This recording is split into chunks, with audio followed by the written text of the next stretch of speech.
minutes silence in memory of all those shots and Yeovil supporters who have passed away during the current season. After the game... Yeah, terrific atmosphere here at the EBB today.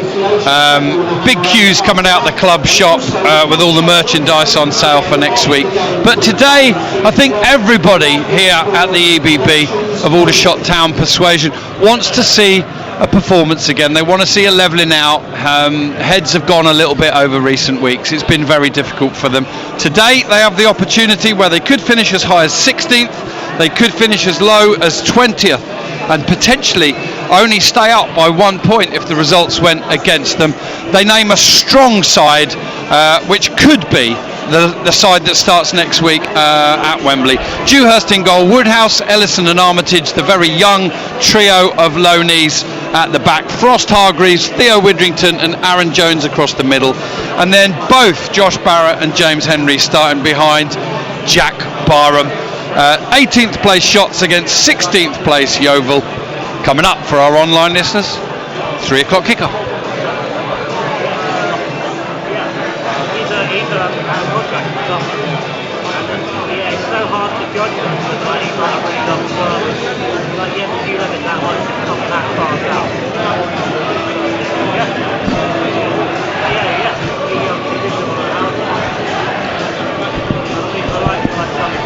Steve, I've got a question for you, and maybe this is my not having processed things right, but Aldershot, since they got to Wembley, have been in terrible, atrocious form. I think we all understand some of the reasons why that might have happened, but something I didn't really expect, and it might be because I live in Cambridgeshire and I've not been around and I've not felt the buzz. I can't quite believe the atmosphere in the ground today. It's almost celebratory, isn't it? And I wasn't expecting it, and so is that my ignorance? It's almost like the party's started. I think it has, and I think the town, pleasingly, the town has started to get on board. You see it every year in the third round of the FA Cup where a team unexpectedly reaches the third round and you get tin-foil FA Cups in butcher's shop windows and stuff. That has been happening around the town. Seen a nice red and blue balloon display in Tesco's. Yeah, and I think that has been replicated around the town. I know Amelia, my stepdaughter, gets buses around the area to travel to college. She sent me a few WhatsApp photos of posters actually on the bus highlighting that your local team are going to Wembley, and that's really helped to capture the atmosphere, capture the mood, and hopefully share the messages of success and optimism, and ultimately the message to buy a ticket and get on board and join the team. And that message has been slowly, steadily getting around, and I think it's of huge credit to the club, to key people at the council, Alex Baker, the local MP, who have all been getting on board and trying to spread the word and to build on the fantastic ticket sales that we've already seen. And yeah, I think it's maybe not quite cup fever that's hit Aldershot, but certainly the town is aware of what is happening, and that is huge credit to everybody involved, and particularly the town itself, because it's not always had the friendliest of relationships with its football club, but it's right that the town, everybody involved in Aldershot, joins and shares in this success. Absolutely. I have seen from afar that the local MP has really got on board and got involved and sorted out some extra trains to Wembley next week. That's the kind of support you want to see, the coming together you want to see for a big occasion like this. Most of us that have been in and around this football club as supporters, volunteers, staff, management, players, etc., recognise that next week is a once in a lifetime. Possibly, yeah, once in a lifetime, absolutely. Alright, here come the teams at the EBB for this final National League fixture of the season. Aldershot Town kicking off the day in 18th place at home to Yeovil in 16th. They know that a win would definitely lift them above the visitors today. The Glovers, it was a draw earlier on in the season at Hewish Park. One of Aldershot's best halves of the season, I felt, that first half away at Yeovil, and they were a little unfortunate only to be 1-0 up. Yeovil got back into it in the second half. Back to today, and Aaron Jones leads the Aldershot Town team as they shake hands with the visitors, who are captained by, well, I'll give it to you in a minute, it wasn't captured on the team sheet, but I think it might be Jake Wannell. It is indeed. So the shots will line up as follows, with Marcus Dewhurst in goal, Luca Woodhouse, Dan Ellison and Will Armitage, the back three left to right. The midfield, left to right, Frost Hargreaves, Theo Widrington and Jones Aaron. And then Barrett and Henry supporting Barham in attack, or Henry supporting Barrett and Barham, which might more be the case. And our referee this afternoon is Niall Smith, who across the different national leagues has refereed 18 games this season, shown 78 yellows and 2 reds. And I'm not too sure on the size of the crowd here today, but there's a good following from Yeovil. They've got the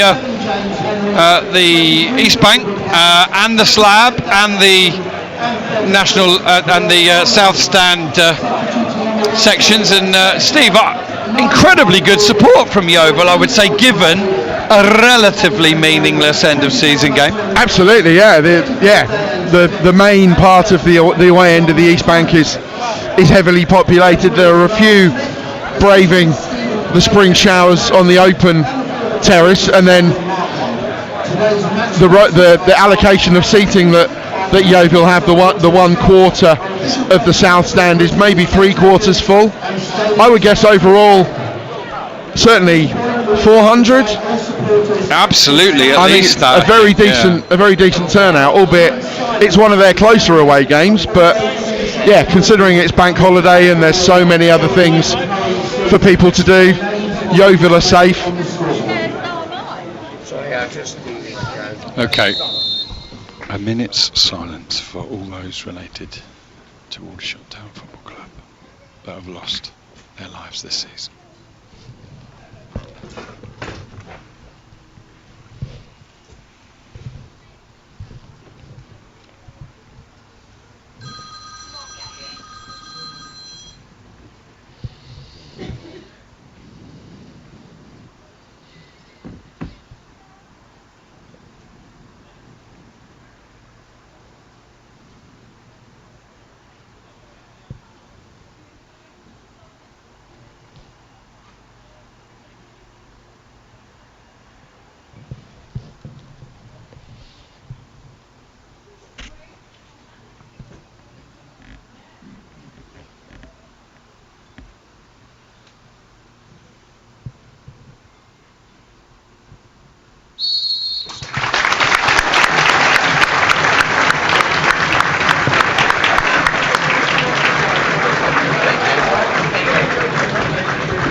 Okay then,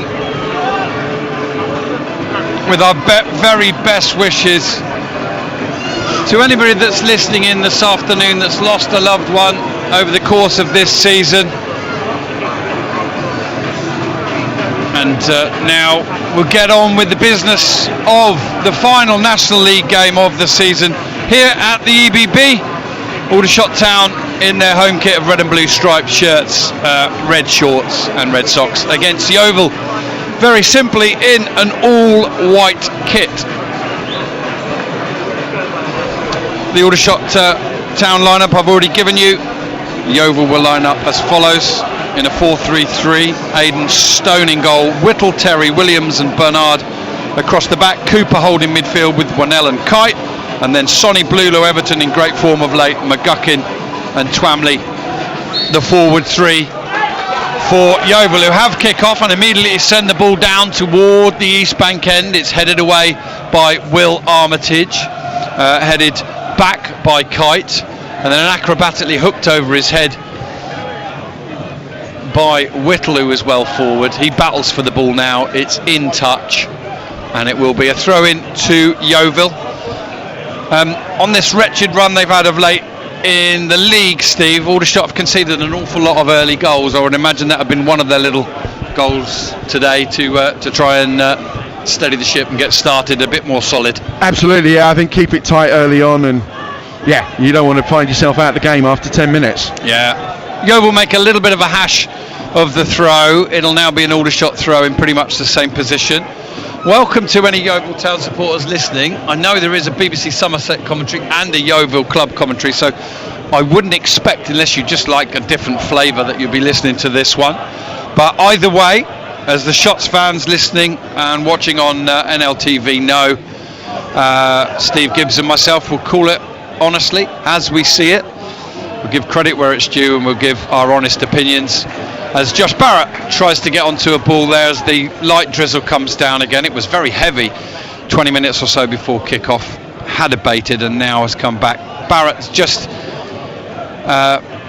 clipped, nothing more. Free kick to Aldershot on the left-hand side, level with Steve Gibbs and myself, who are positioned 20 yards, 15 yards or so inside the half that Yeovil are defended. Barrett will take it short inside to James Henry. Frost has moved up the left wing. He touches it back inside to Barrett, who skips inside on his right foot, shapes to go one way then the other, and then goes back to Aaron Jones, his skipper. He feeds Cameron Hargreaves back in the side today after a 3-match ban, and they found Luca Woodhouse, who's well forward and positioned well. Now that's interesting, Steve. I don't know if he'd wandered out of position. I think he had, actually. I was going to say, was he going to be on this right side, but he just temporarily was out of place. Yeah, but no, having got there, fantastic piece of skill to turn his man. Yeah, Yeovil have won it, played forward. Comes off the hand, I think, of Dan Ellison, but he had it down by his side, and there wasn't even any appeals for a handball. Aldershot play on through Armitage, and then Woodhouse, ball out to the left, looking for the run of Frost just over his head.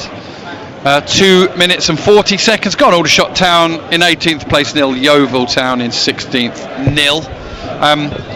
Talking to Josh, who's here commentating for BBC Somerset, said that Yeovil can potentially finish as high as 11th or 12th. The Shots, I have worked out, can finish as high as 16th or as low as 20th. Here is Barrett on the ball, sending it out to the right side, asking a lot from his skipper Aaron Jones, who might just get there. And he forces the Yeovil defender to have a touch. It's cleared forward. Armitage brings it down, finds Hargreaves. Back to Armitage, now down the right hand side. Barham chases and wins the ball from Yeovil player, finds Henry, a little bit of skill, turns back on himself, then plays it up the right to Aaron Jones. He turns the ball back round the corner, and that's cut out by Yeovil. Yeovil clearing forward now, should be picked up by Armitage. He's under pressure immediately from McGuckin. McGuckin also Kite joined him. Aldershot pressed, but just play it across the back line up towards James Henry, who's just outmanoeuvred by Terry. But Barrett's picked up the ball on the edge of the area, flicks it out to his left, looks to shape a pass out to the left, but then clever footwork, goes back to Theo Widrington, now back to Josh Barrett, clips the ball in, and it bounces once over the head of Barham and into the grateful clutches of Aidan Stone, the Yeovil keeper. Here with his thoughts on the opening 4.25 minutes. 0-0, Steve Gibbs. Positive signs from both sides. You have to hope that it's with very little riding on this bar finishing positions, a little bit of pride. You have to hope it's going to be an open attacking game, one of those where both teams on the last day of school forget to defend, just share goals, trade attacking punches, and everyone goes home happy. There probably is a little bit more on this for Aldershot Town because they've got next Sunday to walk towards. It's not just the final whistle here and they're on their holidays. There is a little bit more to think about, and it's more just Monday is just another training day for the Shots. Okay, that's Steve Gibbs. I'm Rob Worrell. You are either listening to BBC Radio Surrey online via the BBC Sport app or watching NLTV on DAZN. Floodlights on, nice and early. Ironically, at a time of year when, even at 20 to 9 last night, it was still daylight here in the UK. Light drizzle falling. Good win from Frost. Takes the ball quite quickly off of Twamley. Now goes back through Theo Whittington to Barrett, who's picking up and finding a lot of space early on here. Here he drops the ball back in the end to Hargreaves. He was looking for something a little bit more incisive, but at the last minute he kept possession. That's what you'd want to see from them. Another ball up from Woodhouse up to Barrett now. He looks in the mood to me, Steve. He really looks in the mood to boss it, and why shouldn't he? He's just picked up the Aldershot Town Supporters Club Player of the Season. Marcus Dewhurst won the Away Supporters Player of the Season, and Cameron Hargreaves won the Aldershot Town Players Player of the Season. Funnily enough, they were the three players that Steve Gibbs and I were debating the merits of prior to those awards, of which we didn't know they were going to get one each, did we? We didn't know. We knew they were the top three in the main Supporters Player of the Year, but yeah, I think, as you said, fitting that they got one each. I wouldn't say Aldershot need momentum to go into next week, but they desperately want it. And first and foremost, frankly, they just need to stem the downward trend of momentum that they've suffered in recent weeks in difficult circumstances, both in terms of the opposition they've played, the timing of that. There's a lovely bit of skill from Barrett. Now it's pinged out to the left side. Frost has broken the lines. Barham wants it in the middle, and it can't quite find him. Frost just needed to play it in front of Winnell, and then Barham would have probably had a tap in, but credit to Winnell, credit to the captain, he got back well, didn't he? He did, absolutely, yeah, vital interjection. Otherwise Josh Barrett would have had something approaching a tap in, but yeah, I think he was just urging Tyler Frost, play it earlier or play it with a little bit more pace, and then the ball could have dropped invitingly at his foot. First chance of the game didn't ultimately result in an effort on goal. Winnell got back and just got something on it, and then it bounced up awkwardly, and I think it was fair play for there's a foul by Luca Woodhouse. Initially the referee's just making sure it's taken from the right place. Woodhouse has done the right thing, get the hell out of there, before the referee thinks about brandishing a yellow. What's his average? I'd say it's not far off 4 yellows a game, which in the modern game is on the low side. Yeovil, I have to call it as I see it, have made a complete hash of the free kick like they did the throw-in earlier. Yeah, having won the free kick, Twamley, he did well to turn Luca Woodhouse. It was a foul, but then let the ball run under his foot, and it was a throw-in for the shots. The pitch here has recovered well in that it's an awful lot greener with all the sun and rain we've had. More sun than rain, of course, in recent times, but I would say it looks quite long and fluffy, doesn't it? There must be a reason why they've got to let it do that. But it did in the last home game, and Tommy Widrington mentioned it himself that it was a little bit lush in places. Does look a little bit threadbare in others, but I'm not a groundsman. I'm sure people know more than I do about why they haven't cut it in the way they have. Ellison deflects a potential cross into touch, and Yeovil have an attacking throw-in now, level with the edge of the Aldershot Town penalty, or thereabouts. 9 minutes gone here at the EBB in the season ender in the National League. Aldershot Town, of course, have one more game to play next Sunday. In comes the throw, headed away by Tyler Frost. It'll be another throw to Yeovil, a couple of yards further back than where that one was taken. A lot of bit of doubt about the future of Yeovil manager Mark Cooper. Steve, I don't know what you've heard. A lot of it is conjecture, rumour, concern, whatever. I think it's fair to say that the Yeovil fan base, from what I can gather, is divided on whether he should be in charge next season or not, and it might well be that that's a similar case within the powers that be at the club. Yeah, I think Yeovil are a club that don't appreciate being in the position they're currently in, and Mr. Cooper's been in charge for a while now, and I'm not saying they should make a change, but you could understand where, certainly from a club that's been as high as the Championship in very recent memory, that being in the lower reaches of the National League is not to their taste, and they want a manager that can get them at least challenging for the playoffs. That's a little bit late there on Hargreaves, but he rides the challenge and it's cleared forward, and Stone comes out of his goal to clear it forward, but that's off the pitch. It'll be a throw in to the shots. I think we should point out at this point that Yeovil are in 16th place and they came up from the National League South last year. I don't think there's anything wrong with that. Come up a division and establish yourself clearly in mid-table. But there are one or two rumours kicking about where Mark Cooper might be next season. But we shall wait and see. Here's Dewhurst playing the ball out to the right hand side. Aaron Jones bravely gets his header on it, finds James Henry, who gives it back to him. Jones goes back down the line to Armitage, who swivels to try and get away from his man, plays the ball up to Henry, heavy touch from him, but he recovers to steer the ball into the path of Aaron Jones, who goes back through Armitage.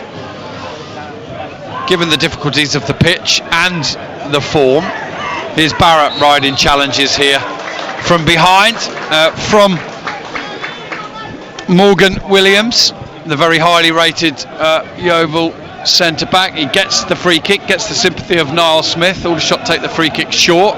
Ellison plays it up to Henry. I think you can see good players with good technical ability are having to work hard to get the ball under control on that surface, Steve. They are, absolutely, yeah, and Josh Barrett certainly has found some space, but yeah, I think even he's having to work hard to do what he might normally find a little bit easier to do. Dewhurst comes off limits to head into flying header away from the on-rushing McGuckin, but he wins it cleanly. You weren't thinking of calling McCulkin there, were you? Here's a ball down the left and right side for Yeovil. Cleared away, but only as far as Kite. Kite goes back to Twamley. His ball forward is controlled nicely by Sonny Blulow Everton. In the goals of late for Yeovil. Amongst the goals, perhaps, was the correct way to put that. Here's Morgan Williams playing it across. And controlled and taken forward by Terry out to the left side. Finds Whittle. Barham comes across and clears it into touch. Defensive throw in to defend here for Mark Cooper, who keeps doing this thing like he was doing an impression of a Scouser with a curly wig on. I don't know what that means, but he's done it 3 times, rocking his arms from side to side. I'm sure it means something in managerial speak, but... Ooh, lovely feint dummy. Sonny Blulow Everton shoots, and then I guess our viewers will know, and our listeners will have guessed that it went high and wide and not very handsome. Yeovil's first effort anywhere near the goal in the 14th minute. Aldershot down 0, Yeovil 0. Yeah, he is in fantastic goal scoring form, Sonny Blulow Everton, and he is better than that. He is the sort of player that he's kind of Yeovil's Josh Barrett, that can fashion something from nothing, score a spectacular goal, find the pass that opens up the tightest defence. It's a rather physical challenge from Luca Woodhouse, went to ground. From this distance it looked like studs up, but he won the ball and the referee sees nothing wrong with it, so let's say no more. Tend to think about, it's only human nature, isn't it, to think about players playing today and not wanting anyone to pick up an injury. I guess there's just as much concern that they might pick up a red card or something that would take them to suspension, and I don't know how it would work, to be honest. I honestly don't know. Probably should have done a bit more research whether it's competition specific, whether a red card today would affect next week or not. Here's Yeovil on the attack, ball through the middle. Armitage is well positioned, clears it away to his left, where Froster's funneled back to pick up possession, plays it into Henry. Henry wanders back towards his own goal in possession, and that's just triggered a memory. And Dewhurst clears forward. Barham tries to get on to the header. Don't think he got contact. It's cleared forward by Frankie Terry. Yeovil hold it up. Blulow Everton's got it. Armitage has almost won it back. He's won it back again, and now Cooper against Hargreaves. Cooper plays it backwards, Morgan Williams plays it further backwards, and as we've completed 1/6 of the game, the first 15 minutes here. Oh, that's a little bit late. Well, it's a good strong clearance, I would say, from Cooper back there, and he then came through a little bit late on Henry, who was able to get his feet out of the way, thankfully. Aldershot, of course, will be without several key players in next week's Wembley FA Trophy final that are out for the season, and we give our best wishes to them. So many of them, Steve, really, but 5 or 6 of them out with season-ending injuries, some of which were ended much earlier in the season. And the most recent, of course, Ryan Jones, who I think his quick feet would have graced the turf at Wembley, and sadly won't next week. Yeah, he would. He's a big miss. You don't want anyone to miss the final, but I think certainly Ryan would have been a big miss. Here's Yeovil attacking on the right side, ball into the middle. Blue Everton sends it back, and the shot came in from Twamley, and it drifted past the right side of Dewhurst and found its way behind the goal rather than in it. Not quite sure how close that got, Steve. I'd say probably a couple of yards wide of the goal, nothing more. No, it did look close from this angle, but really good, quick interchange of passes between Low Everton and Twamley, and yeah, Marcus Dewhurst, I don't think he'd have been entirely sure where that one was going. But yeah, really quick, best moment of the game so far for Yeovil. Yeah, they've had a couple of attempts. Aldershot have only had the one. That came in the 7th minute, and it was a lovely ball out to the left to Tyler Frost, who beat the offside trap, got down the left and just couldn't quite square the ball into the path of Jack Barham.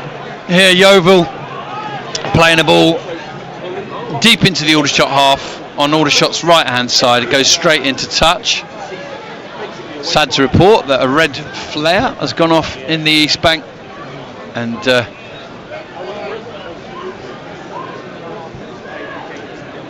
Aldershot have the throw.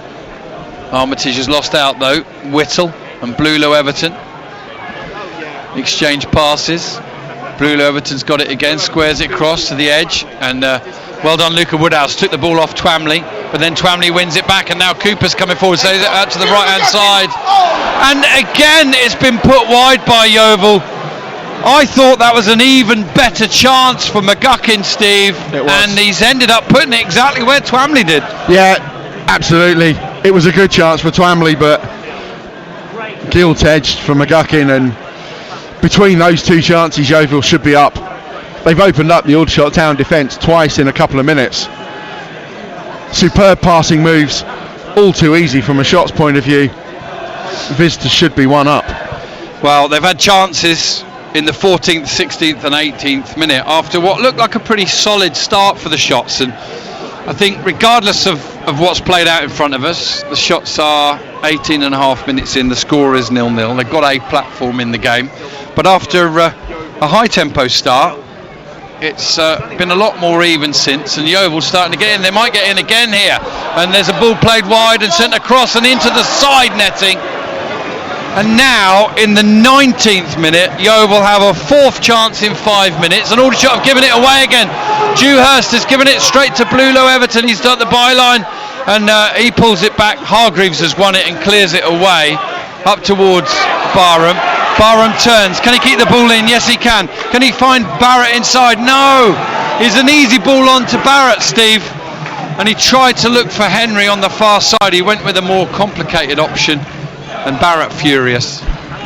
Yeah, I think Jack knew that he should have done that better. Even if he was going for the ambitious ball with James Henry, he should have played it better. In the end, it just faded horribly into the arms of Aidan Stone, the Yeovil goalkeeper. But yeah, that chance from McGuckin, the least scoreable of the 4. The angle was prohibitive. He was being forced wide and forced behind.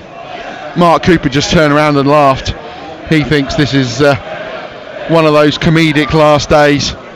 Fortunately, there's nothing riding on it, but yeah. Oh, Dewhurst has completely missed a ball through to him, a swing and a miss. Now Hargreaves sends it forward, and in what started a really solid game, it's turned, as you say, into a sort of wanted kind of almost comedic type performance. Somehow or other, it's 0-0. Yeah, Aldershot have got the Keystone Cops as a back five. Yeah. Marcus Dewhurst, for the second time in a couple of minutes, he horribly misplaced the goal kick, and now he's produced a complete air shot that nearly gifted Sonny Low Everton the ball. But he's been clearing them all season and not done that, and so I have to cite the pitch again. Would probably sound a little bit hollow, wouldn't it, if Yeovil had gone on to score, and you don't really care if you're the attacking team in those situations, but Aldershot Town's own efforts to get back on a level to end a downwards. Oh, Barham's in, and it's shot towards goal, and it's cleared off the line. Terrible mistake in possession from Wanell. Barham prodded his foot towards it. It was going to just dribble and squirm its way towards the bottom corner, but Stone got back and at the last moment put it behind for a corner. A crazy 5 minutes here at the EBB. 21 and a half minutes gone. Somehow, at both ends now, Steve, 0-0. Well, it's all the fun of the fair, isn't it, on Bank Holiday Monday? Absolutely. Chaotic for the managers. Probably Cooper and Widrington seniors will be would have their hearts in their mouths, but yeah, for the fans it's crazy entertainment. Corner comes in and it's headed wide by Luca Woodhouse, and symptomatic, Steve, of the real difficulty. Of course, they've got a big job on their hands at the back, the youngsters, but Armitage, I think, is the one who's got a couple of goals, hasn't he? But so many headed opportunities from set pieces for Ellison, particularly for Woodhouse to some extent, again there, and Armitage, and they haven't really been able to notch too many goals between them. No, Aldershot Town's aerial ability, I won't call it aerial prowess, has been lacking all season. They're one of the worst percentage wins for aerial challenges in the division, and it is something that they need to improve on, not just at the back but all over the pitch, really, because aerial challenges are such a vital part of the game at any level, but particularly at this level. And yeah, it's something that Aldershot Town need to improve, because it could be worth 4, 5, 6 goals a season at the very least. Yeah, absolutely. Interesting end of season game here in the sense that we had a party-like atmosphere before the ball was kicked. Here's Barham, who might get through again. He's running up towards the back line. Frost making his way in on the left. He turns inside, squares it and finds Wanell. And Aldershot can't quite get their lines right at either end of the pitch, but we've got a pretty open end of season game here. Nobody's in this for the draw, Steve Gibbs. No, it could be, well, yeah. Both teams, the authors of their own downfall, potentially so far, but good play from former shot Don Bernard there in ushering Jack Barham into the right channel, not allowing him the time or space to bear down on goal and get a shot away. And once again, though, unfortunately, Barham's pass was lacking. Here's Armitage going back to Dewhurst, who takes a little touch to take it away from goal and then plays it up to Hargreaves, who turns it round the corner, but it only finds touch.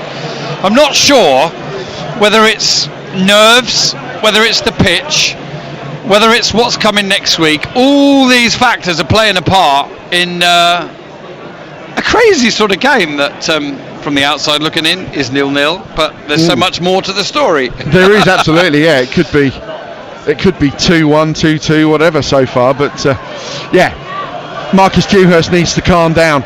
He needs to connect with one cleanly, put the laces through it, send it up over halfway line, and remember that his kicking's not that bad. But yeah, at the moment Tommy Widrington doesn't seem to have much faith in his kicking ability, but he kicks from hands now and does send that virtually one bounce towards the edge of the penalty area. Here's Barrett picking the ball up on the edge of the penalty area, making his way into it now. He's in, he looks to square it across. It's cut out by Frankie Terry behind for Aldershot Town's second corner of the game. We're 25 minutes in, it's 0-0, and Aldershot Town have a corner. Good afternoon, Mum. I don't say it too often, but she normally listens into the second half. But she's listening to the whole game today. She can't be bothered to do her ironing. Well done, Mum. It's bank holiday, you don't need to do ironing. Exactly, have the afternoon off. Here's Barrett with the corner. Played diagonally backwards to no one. Theo Widrington gets there first, sends it back in and straight into the hands of Aidan Stone. We'll update our radio listeners shortly. 25 and a half minutes gone on what is now a sunny but cold. All 4 seasons in one day, typical British bank holiday. Yeah, we've had strong drizzle. Now Yeovil send the ball straight across the pitch and into touch for a throw, and neither side can quite find their rhythm this afternoon. Fair to say Yeovil have found a bit more than Aldershot have. Ball back to Dewhurst. Henry can't bring the ball down from the header. Kite picks it up. Theo Widrington looks to get the ball off him, but does so illegally according to referee Niall Smith. And it will be a free kick to Yeovil, just inside the Aldershot town half, inside the centre circle. Ball played up to Luca Woodhouse.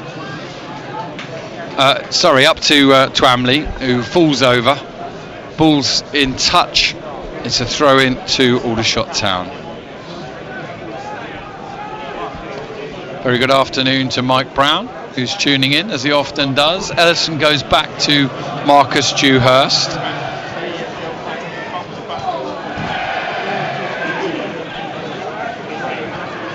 And the ball's in touch again in front of ourselves. Tommy Widrington fetches it and gives it to Frankie Terry, just inside Yeovil's own half, and he goes back down the line to Jake Wannell.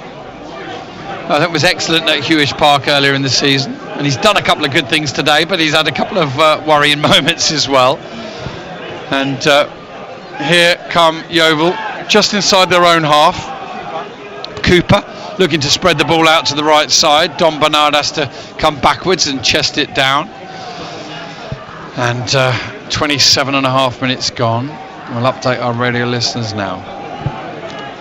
Well, I could just tell you the scoreline, Tim, 0-0, and it wouldn't tell you anywhere near the story of this first 25 minutes, where both sides just can't quite find their rhythm. And Yeovil, to be fair, had 3 or 4 chances in 5 minutes, 1 or 2 of them given gilt-edged on a plate by Aldershot. Aldershot have had their chances too. Aidan Stone clearing 1 off his line. Here's Aldershot on the edge of the area, out to Frost on the left-hand side. He's taken on his man, he's skipping inside, shoots, it's blocked. He will retrieve it again. We've had 28 minutes now, Tim. It remains 0-0. Just a crazy topsy-turvy game. The rather lengthy grass on the pitch in a recovering pitch is not helping. It comes into the box again for Aldershot, but it will be headed away. We'll keep you posted if we actually get a goal, but at the moment both sides fluffing their lines at both ends of the pitch. 0-0.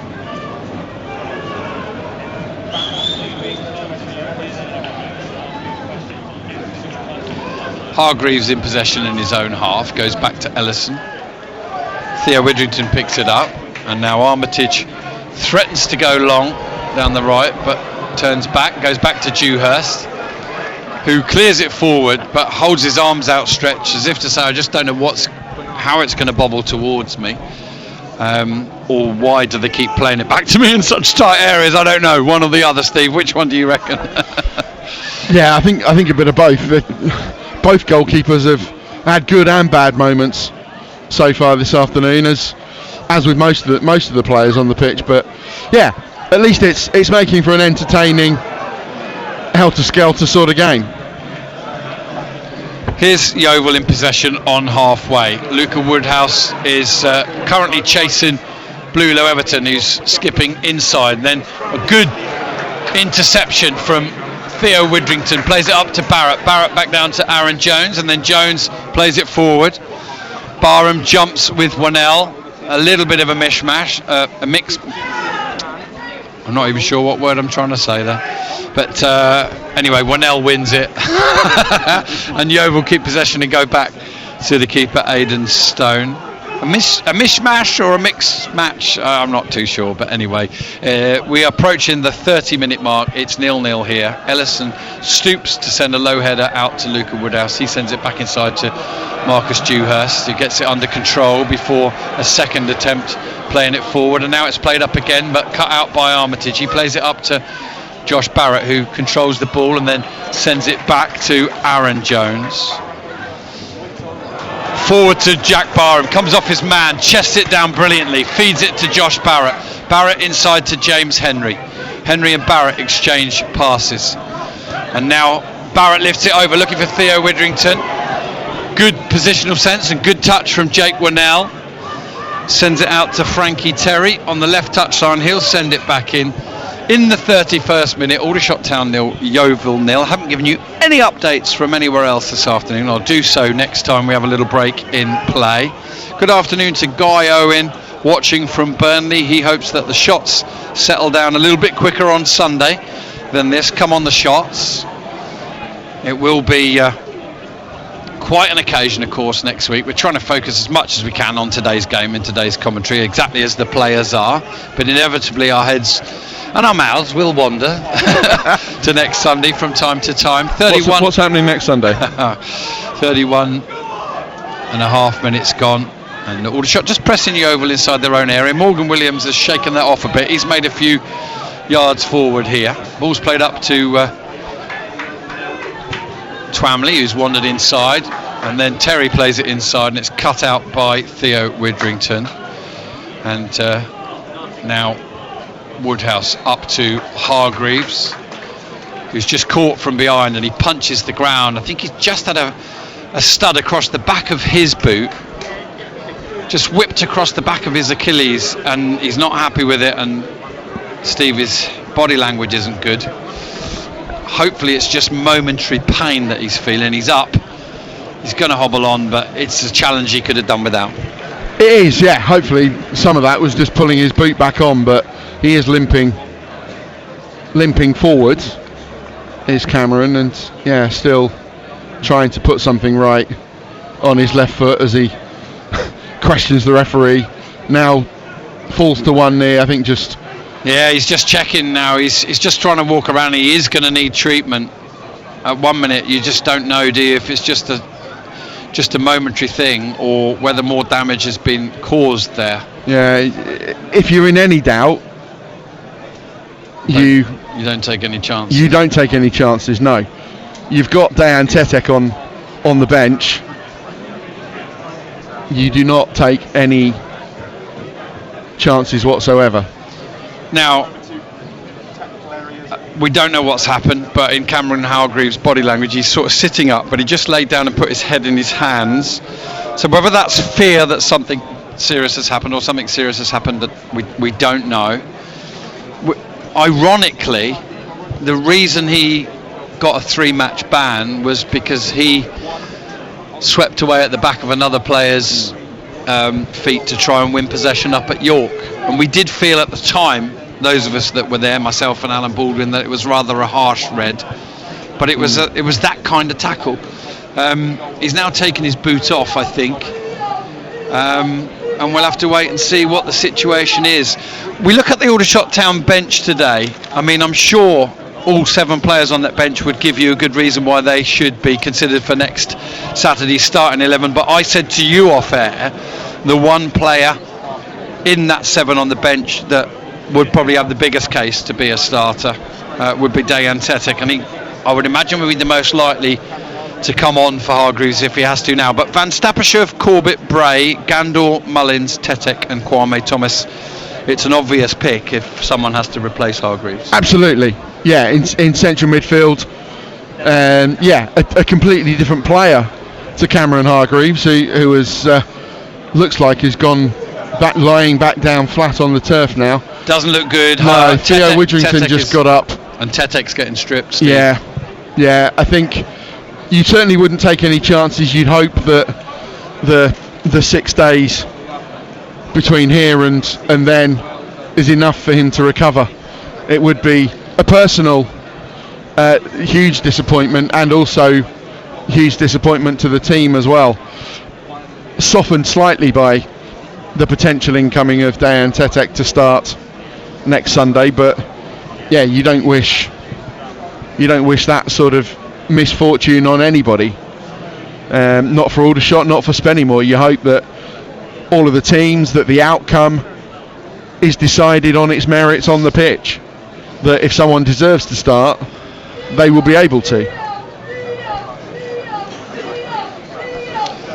Theo Widrington just coming over to the dugout to give some information to the Shots management team. It's definitely, well, I think he seems to be walking okay, Hargreaves. That's a good sign.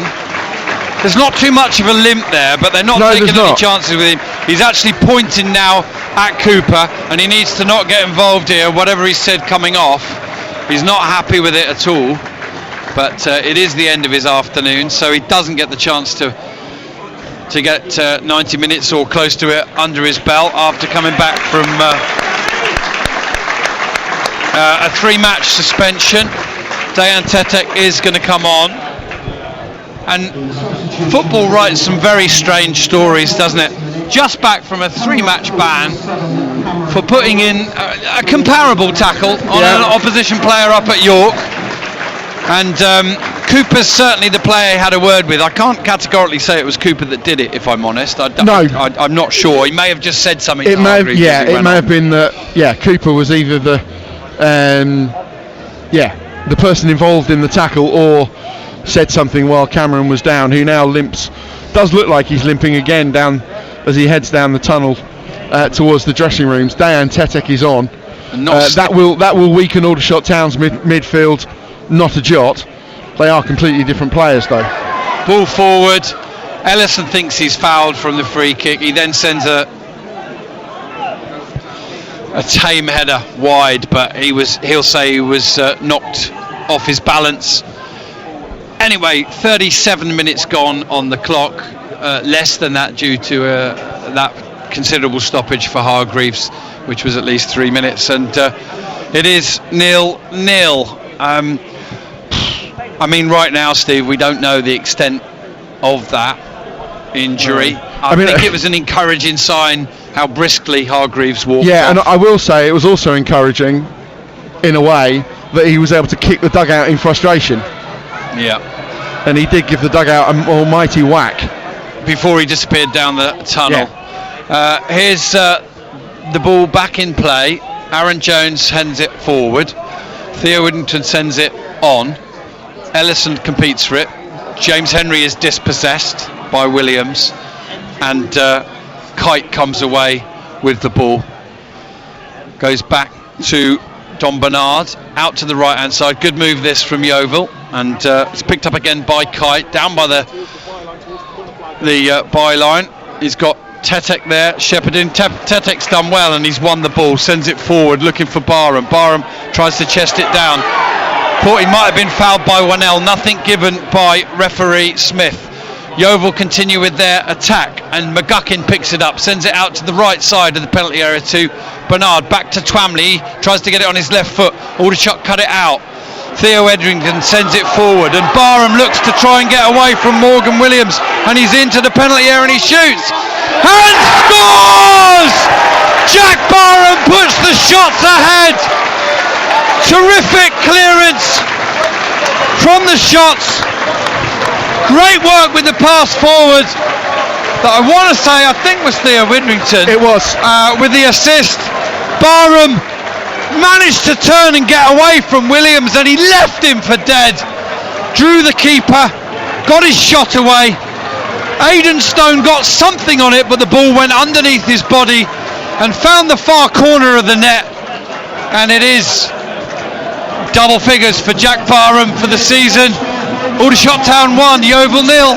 Yeah, brilliant assist from Theo Widrington from just outside the defensive penalty area to the attacking penalty area in one brilliant pass and one superb, strong, lung-busting direct run from Jack Barham.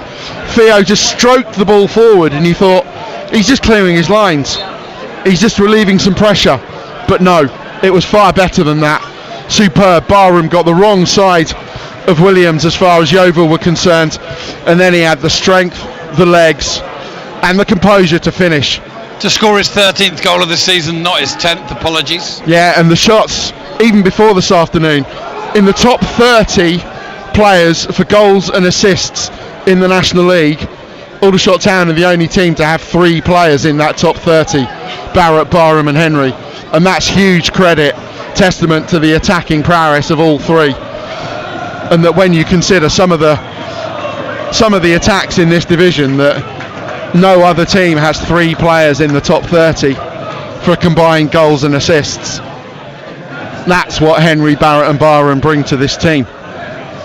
Excellent finish, one of the best of the season for Jack Barham. Probably not better than his goal up at Bradford, but other than that, certainly the most memorable for me. And the shots strike first in a game where we could have had several goals, Steve, at either end of the pitch as Ellison clears into touch. But the goal coming in the 40th minute, and we have, as it stands, 4 minutes left plus added time, of which we're expecting at least 3. And Yeovil are on the attack with Kite, who's twisting and turning, trying to get away from the assister of that first goal, Theo Widrington. Goes back to Terry. Terry turns it round the corner. Wannell has to go further back to his keeper, Aidan Stone. Could be 2-0 shots. 2 goals for Barham, were it not for Stone scampering back when Barham did extremely well in one move to dispossess Wannell and steer a ball towards goal. And had it had one more roll of the ball, it would have found the net. Here's Armitage coming across to cover, goes back to Dewhurst, and again I can tell you now that ball bobbled, but he got onto it and he cleared it. Stone's out of his area, clears to touch.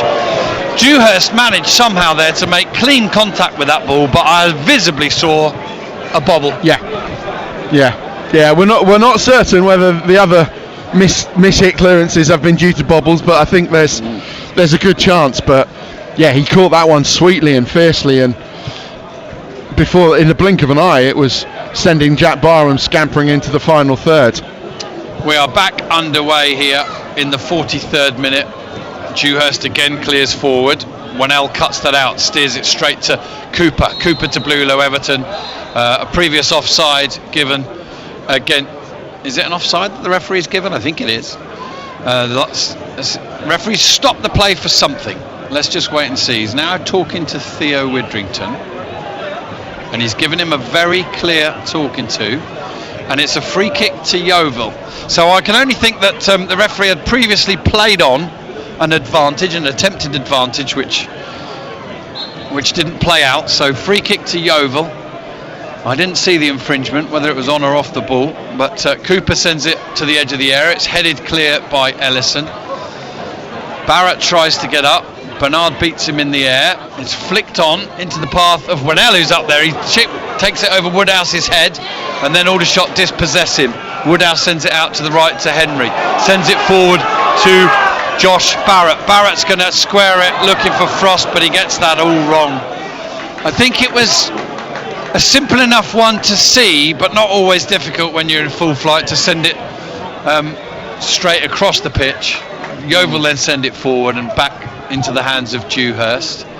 It's not the easiest of long passes to pay on this pitch either, is it? When you don't know what touch you're going to get immediately, what bounce just before you do touch it. Yeah, absolutely. Yeah, I think it was. You could see what Josh Barrett was trying to do, and in the end, it looked a bit telegraphed because the 2 closest players to it were both in white shirts. Throw in taken quickly, sent into the area by Theo Widrington, headed away by Morgan Williams. Aldershot pick it up again on the left side with Tetek feeding Frost into James Henry. James Henry sends it into Tetek. Tetek's into the penalty area, goes down, is clipped, nothing given, ball sent behind, corner to the shots, 1-0 up, a corner as we approach the 45-minute mark, and a little clip there, and not too many appeals, Steve. There weren't, no. A question in my head though, was there in yours? There was, absolutely, yeah.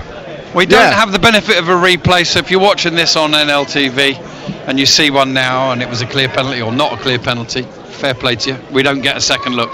Here's Barrett picking the ball up from a short corner inside the area, twists, turns on his right foot, back towards his left, back towards his right, trying to make room still for the shot. In the end, he goes back to Theo Whittington, who realises there's nobody out on the right side of him, so he has to go back to Aaron Jones. He keeps over the ball and plays it low out to Tyler Frost. Frost into Tetek back down the line. Frost chases, does well, gets the ball under control. We're going to have 4 added minutes. Here's a ball to Tetek, gets to the byline, squares it across, cleared away by Winnell. Good inventive play by Shots. Barrett picks the ball up inside the penalty area. Quick feet from him, played off of a Yeovil player behind the goal away to our left. The Shots 30 seconds into a minimum of 4 added minutes have got themselves a 4th corner of the game. Barrett to take, takes it short inside to Frost, who's in a position just inside the penalty area. Switches one way then the other, gets to the byline, pulls it back. Oh, James Henry, probably for the first time all season, 8 yards out, doesn't quite read it and can't get a clean shot away. He puts a thumbs up to Tyler Frost. Lovely, what would have been an assist from Frost. And Henry, well, he's only human, Steve. Allegedly, yes. Yeah, excellent from Tyler Frost in the last couple of minutes. That's twice he's got to the byline behind his man, supplied dangerous crosses, and Dan Tetek as well since he came on. Excellent technical as a holding midfielder, but shown his value as with his movement into the penalty area as well. There's a good move building here from the Shots, which has been ended by Blulo Everton just while Steve was talking, but it was only on the edge of the final third, but 3 or 4 quick one-touch passes. Yeovil get back underway now from Morgan Williams. I'm still seeing in my mind that Aldershot goal again, and how well Barham did with the forward momentum, I think, just to get away from Williams, who had to turn and kind of turned a little bit like the Titanic, didn't he? Absolutely, it was made to look like that because Barham was so sprightly. And he's undoubtedly a classy player, Morgan Williams, there's no doubt about that, but in the moment Barham made him look quite slow. Here's Yeovil looking to respond in that added time here at the end of the first half. What a challenge from Dan Ellison. Flies in, pokes it into touch, grabs the ball and then sensibly leaves it before he picks up a silly booking. Here's Yeovil on the right hand side with Twamley. Goes back to Bernard, looks for Twamley again, down towards the corner flag on the right hand side. 1-2's Blulo Everton involved, Charlie Cooper involved. This comes in and Don Bernard had made his way forward, Steve, got to the near post and headed it over into no man's land where the flags are at the East Bank. And Yeovil, if they don't score in the remaining couple of minutes or whatever's left, will be questioning how on earth they've not scored in this first half. Yeah, no disrespect to Don Bernard, but maybe your right back isn't the sort of player that you want ghosting into the penalty area to win a free header, 6-yard box. Superb cross, but it wasn't a cleanly won header. I think in the end it bobbled off his shoulder. Should have scored, absolutely. Good flick on there from Barham, great jump again, but Bernard is back there to steer it back to his keeper. 48 and a half minutes, very nearly gone now, so 30 seconds or so left of this first half. Kite sends it out to the right, Ellison sends it forward, Stone comes to the edge of his area and huge clearance, which is met by the head of Woodhouse. Bernard ducks underneath it, he's wandering back towards his own goalkeeper. We've got 18, 17, 16, 15 seconds left of this first half. Shots 1, Yeovil 0. They go back to Stone, played forward, think it's going to be offside against Barham. Yeah, he gets his shot away. It's saved anyway by Stone. It'll be a free kick to Yeovil, and when we get back underway, that should pretty much be it for the first half here at the EBB, where Aldershot have ridden a couple of difficult periods, particularly that one between 15 and 20 minutes. They do have a clean sheet and they do have a 1-goal advantage here at half time, given to them by an excellent strike from Jack Barham after a lovely bit of vision from Theo Widrington. Barham turning or getting past Morgan Williams, who was slow to turn, getting away from him and shooting underneath Aidan Stone. That goal coming On the 40th minute, half-time scoreline here at the EBB, Aldershot Town 1, Yeovil 0. Here with his thoughts on that first half is Mr. Steve Gibbs. Yeah, Yeovil started apace. Should have taken advantage of some comedic shots defending. Fortunately, Marcus Dewhurst is able to walk down the tunnel now with a smile on his face, sharing a joke with a couple of supporters. That wasn't the case early in the game, but yeah, Yeovil probably should have been ahead. Then immediately in the build-up to the goal, the shots started lifting it, getting a little bit of joy in and around the final third of Yeovil Town. Then they got the goal and a fantastic finish from Jack Barham, and since then they've set about justifying that lead. And Yeovil are stronger in the first half. It's normally the shots that come stronger in the second. You hope that will, from Aldershot Town's point of view, help them send them off to Wembley with a pleasing morale-boosting home win. That's Steve Gibbs. I'm Rob Wall. We'll be back with you for the second half. All you'll hear in the next 10-12 minutes or so is a half-time report to radio from myself. So feel free to stand down yourselves. We'll have a look at the scores elsewhere in the National League, which we haven't really covered during the game as well. I may make a start on that now, provided I've got a decent signal on my phone. Standing by for our radio report, half-time.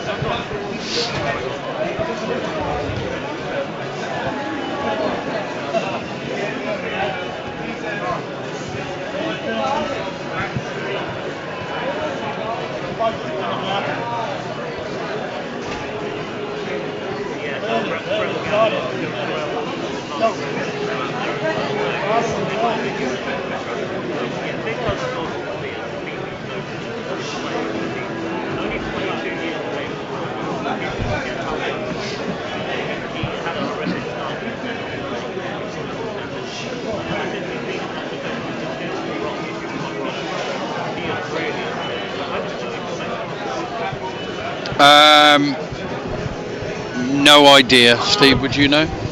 Isthmian Premier League final, Dartford and Dover. Any idea if it's extra time and penalties or not? Steve will have a quick look. Tim.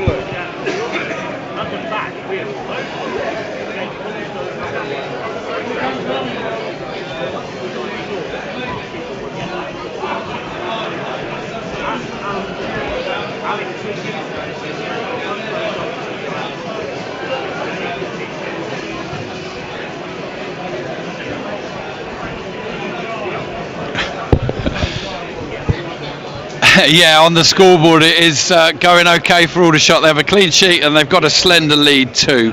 Let me tell you about the goal. It was wonderful. Aldershot were defending and won the ball back, and Theo Widdrington spotted a run of Jack Barham.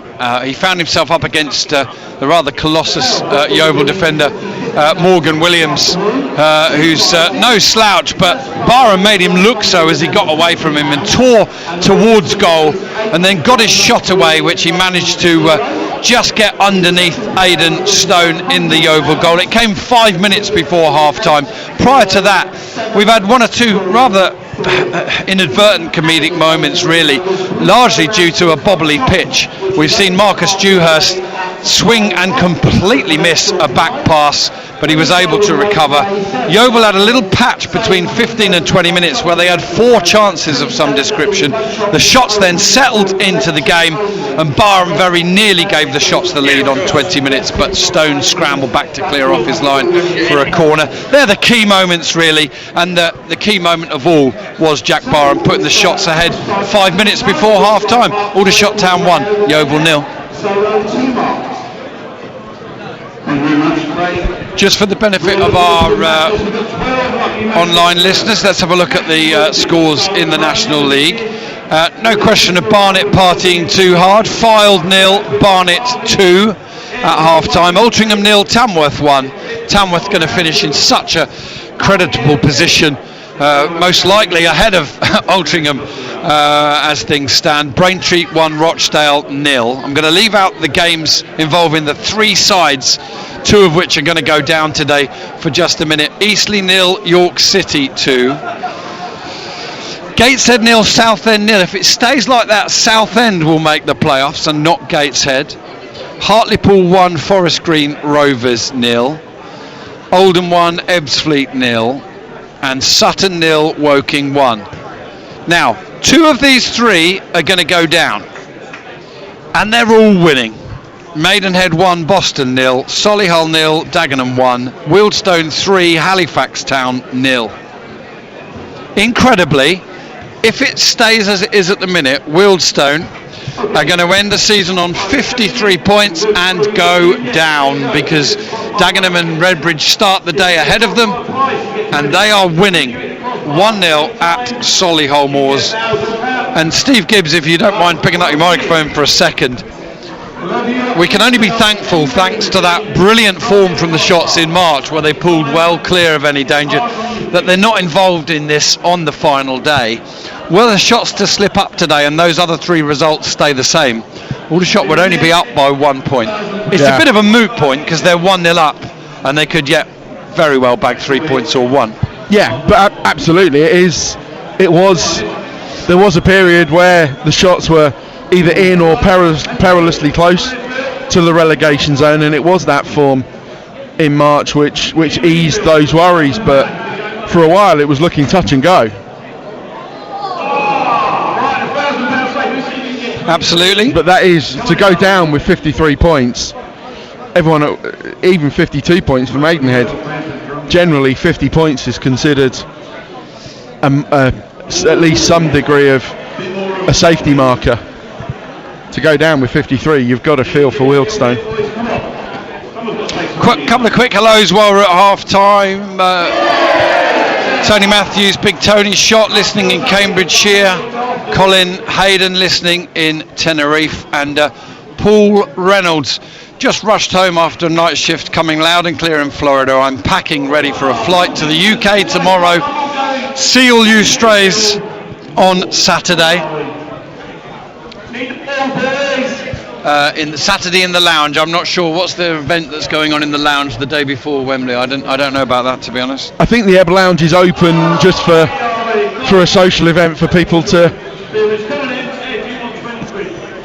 say hello, essentially. Yeah, particularly people who some of which have come from different parts of the world. I think there's a feeling that they want to unite in Aldershot and then make their way together where they can to Wembley.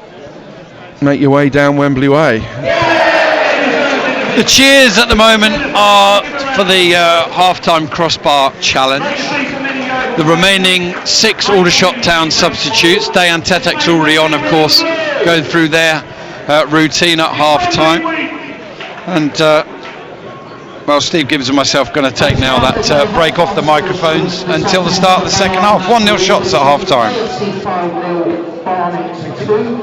Oxford 0, Tamworth 1, Braintree 1, Rochdale 0, Eastleigh 0, York City 2, Gateshead 0, Southend 0, Hartlepool 1, Forest Green 0, Maidenhead 1, Boston 0, Oldham 1, Ebbsfleet 0, Solihull 0, Dagenham 1, Sutton 0, Woking 1, and Wealdstone 3, Halifax 0.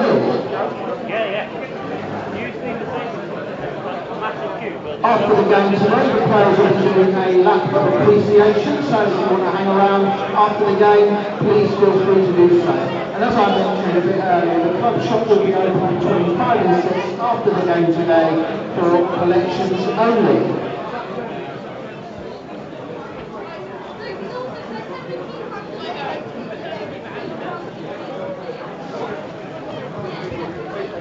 Hey Steve, just do me the honours, mate. Head that back through.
No worries.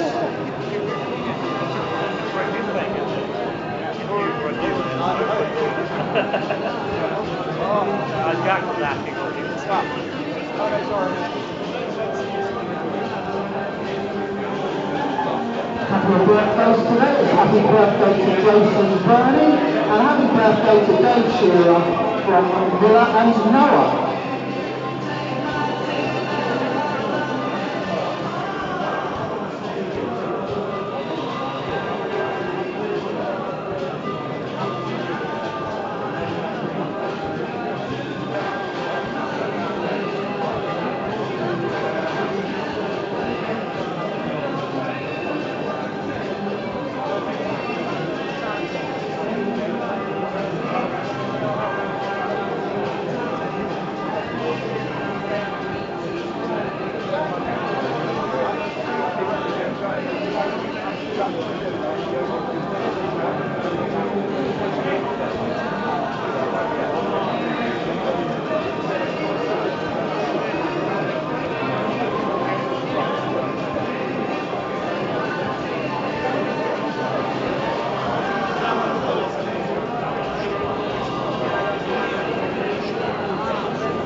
Yeovil are back out one. All right.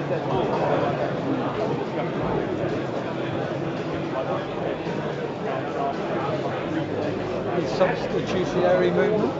No. Did you get an answer, by the way, for that? Whether there's timer and that? No, I couldn't find it. I'll just let Tim know that. The semi-finals went to extra time. So if you Google Right. extra time, it just comes up with that. Yeah. So no. Tim, can you hear me?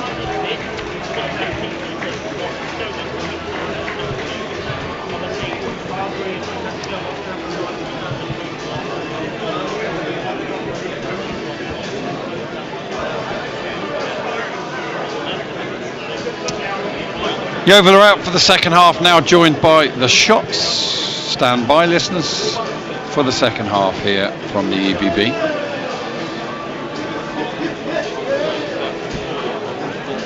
Can you hear me, Tim?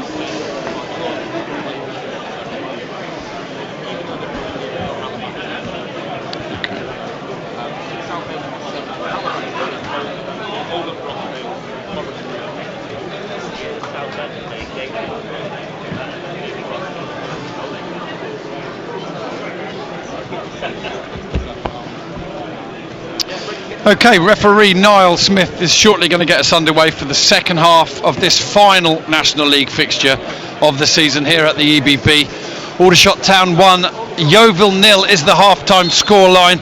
A rather eventful first half, which has only seen the one goal but could have seen several more. Is Dewhurst sending the ball out to the left side. Bernard wins the header. Woodhouse heads it down. Bernard gets onto the next touch and sends it back to Jake Wannell. Aldershot Town line up as follows. One change since the start. Cameron Hargreaves going off sadly in the 32nd minute. As Yeovil attack on the left side, we'll give you the teams in just a moment. Bluelow Everton picks the ball up. Tetek's there to keep him company. Prods a toe in, but can only go back to another Yeovil player on the left side now. Ball into the area, and Bluelow Everton tries to turn but loses it, and Tetek wins it, and he's clipped. It'll be a free kick to Aldershot inside their own area, and the Aldershot Town lineup for the second half is as follows. Marcus Dewhurst in goal, Woodhouse, Ellison and Armitage the back three, left to right. Frost, Tetek, Widrington and Aaron Jones across the middle, and James Henry supporting Josh Barrett and Jack Barham in attack. Dewhurst to take the free kick, much the same as a goal kick really. Yeovil as follows. Aidan Stone in goal, Whittle, Terry, Williams and Bernard across the back. Cooper holding the midfield with Wannell and Kite, and Sonny Bluelow Everton, McGuckin and Twamley the most forward three. For the Glovers is Ellison winning the ball in the air, so does Armitage, so does Aaron Jones, and then Henry brings it down and finds Tetek, who's clipped again as he tries to break in between two Yeovil players. Aldershot get a free kick, nothing more. Niall Smith, by the looks of it, Steve, trying to get his average of yellow cards down a bit. Doesn't need to really. He's only on around about 4 anyway. His free kick taken out to the left side. Woodhouse gets the ball under control. Now he sends it forward. Twamley gets something on it. Bernard with a header forward. Theo Widrington heads it back. Ellison strokes it back towards Dewhurst, who clears down the left side. Frost will chase. I think it'll have too much on it. It will drift away behind the goal, away to our left at the East Bank end. Floodlights burning brightly, and it's quite overcast now. But the rain for now has abated. We've had everything from nothing to sheeting drizzle. Here's a flick on from McGuckin that's going to go straight through to Marcus Dewhurst. 47.5 minutes gone. Aldershot Town 1, Yeovil 0. Be proper surprised if it stays that way, but we can but hope, Steve. Absolutely. Here's a ball down the left. Dewhurst comes out of his area, clears into the path of Frost. He sends it down the line. Barham just jarred, and Wannell did really well. Clever it was from Wannell. He couldn't see quite where the ball was going, but he didn't want Barham to steal a march, so he just momentarily had hold of him. Yeah. Which meant that Barham couldn't use his pace in a straight foot race. Yeah, and I think they've switched over in this second half. That it was Williams who was trying to keep tabs on Barham for most of the first half, as we saw with the goal. It's now Wannell on Barham and Williams on Barrett. It is at the moment. Anyway, here's Terry heading the ball forward. Can only cushion it to Ellison, who plays it up to Barham. Barham finds Henry. Henry the ball inside to Tetek, who runs onto the ball. Aldershot with a lot of men forward here. Tetek to the edge of the area, looks to play it across, and it's to the far post and sent in by Tyler Frost at the East Bank end. The shots with so many players breaking forward, and in the end it's Tyler Frost who drifts onto the ball and slots it in at the near post at the East Bank end, and the Shots double their lead on the afternoon. Aldershot Town 2, Yeovil Town 0. we didn't want him on the pitch because it meant that Cameron Hargreaves had to go off. But Dan Tetek, since he came on, has been absolutely brilliant, defensively, passing, and showing his mobility as well. He got a little bit of a good break. He was able to break through a tackle, but thereafter he kept going, held off the pass, and in the end it was a Yeovil defender that had the final touch to take the ball into Tyler Frost's path. I think it was Alex Whittle coming across from left back, but superb from Aldershot Town. Once again turning defence into attack in the blink of an eye, and there's the cushion. Goals either side of half time, and they've gone a long way to securing 3 points to end the league season. And Tyler Frost will be delighted to have scored at the East Bank end again, and what I mean by that was the last time he did it, it was that own goal here a few weeks ago. He waited a long time to score at the East Bank end, and I think he might now be in credit. I think he might be 2 or 3 for the side and 1 against. Here's a coming together with Aaron Jones and Charlie Cooper, and the referee on this occasion, Niall Smith, takes the side of the visitors. Cooper won the free kick. Cooper is positioning himself. In fact, he's not. He's yeah, it is. It is Charlie Cooper who's on the ball there with Twamley. One of those is going to take it. The Shot's defensive line is on the edge of their own penalty area. Goals coming in the 40th and the 49th minute. In comes this ball from Cooper through the corridor of uncertainty at rather a great height, Steve, which means it finds the goal line, behind the goal line, away to Dewhurst's left, at such a height that no one else is able to touch it. And well, we've seen what's played out before us, but forgetting all that and just looking at the scoreline, it's going rather well for the Shots after a difficult run in the league. Just 1 win in 7, 2-0 up here, and with the opportunity to finish the season above their opposition today. Yeah, and Yeovil have been in poor form, maybe not quite as poor form as the Shots, but they're sort of limping towards the end of the season. But they've been decent opposition this afternoon. They're certainly not lying down, and they're not on the beach already. But yeah, Aldershot Town have recovered from a shaky period, and now they're good value, pushing on.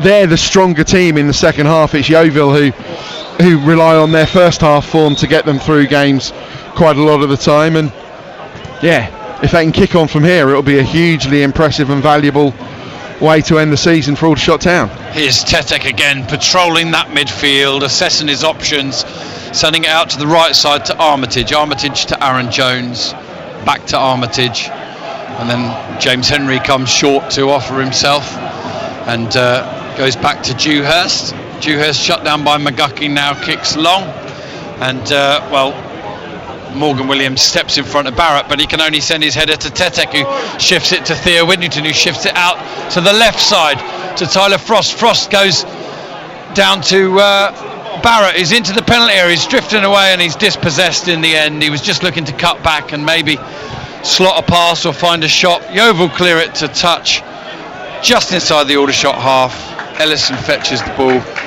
and it remains Aldershot Town 2, Yeovil 0 here at the EBB.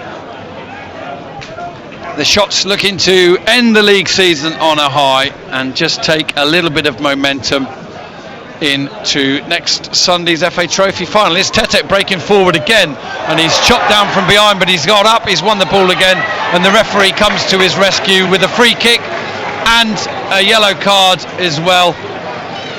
And I'm not 100% sure if that's shown to Kite or one of the players behind him. I think it's Harry Kite, who was trying to deflect the referee's attention by focusing on tying his shoelace. But yeah, positive identification. And another driving run from Dan Tetek, showing what a valuable player he is to bring on from the bench.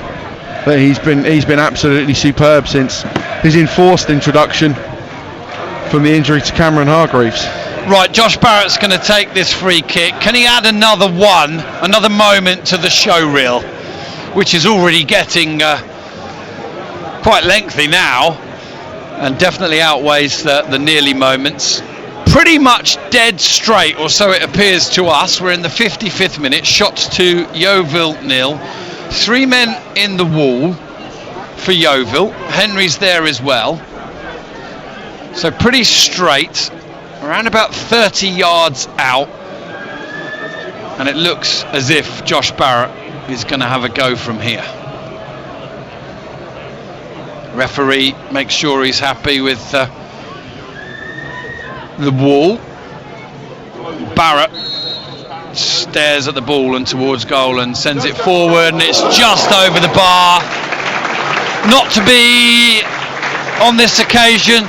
Who knows? Maybe he's saving another golden moment for next week. Yeah, indeed. Yeah, not quite for Josh Barrett. A matter of inches over the bar.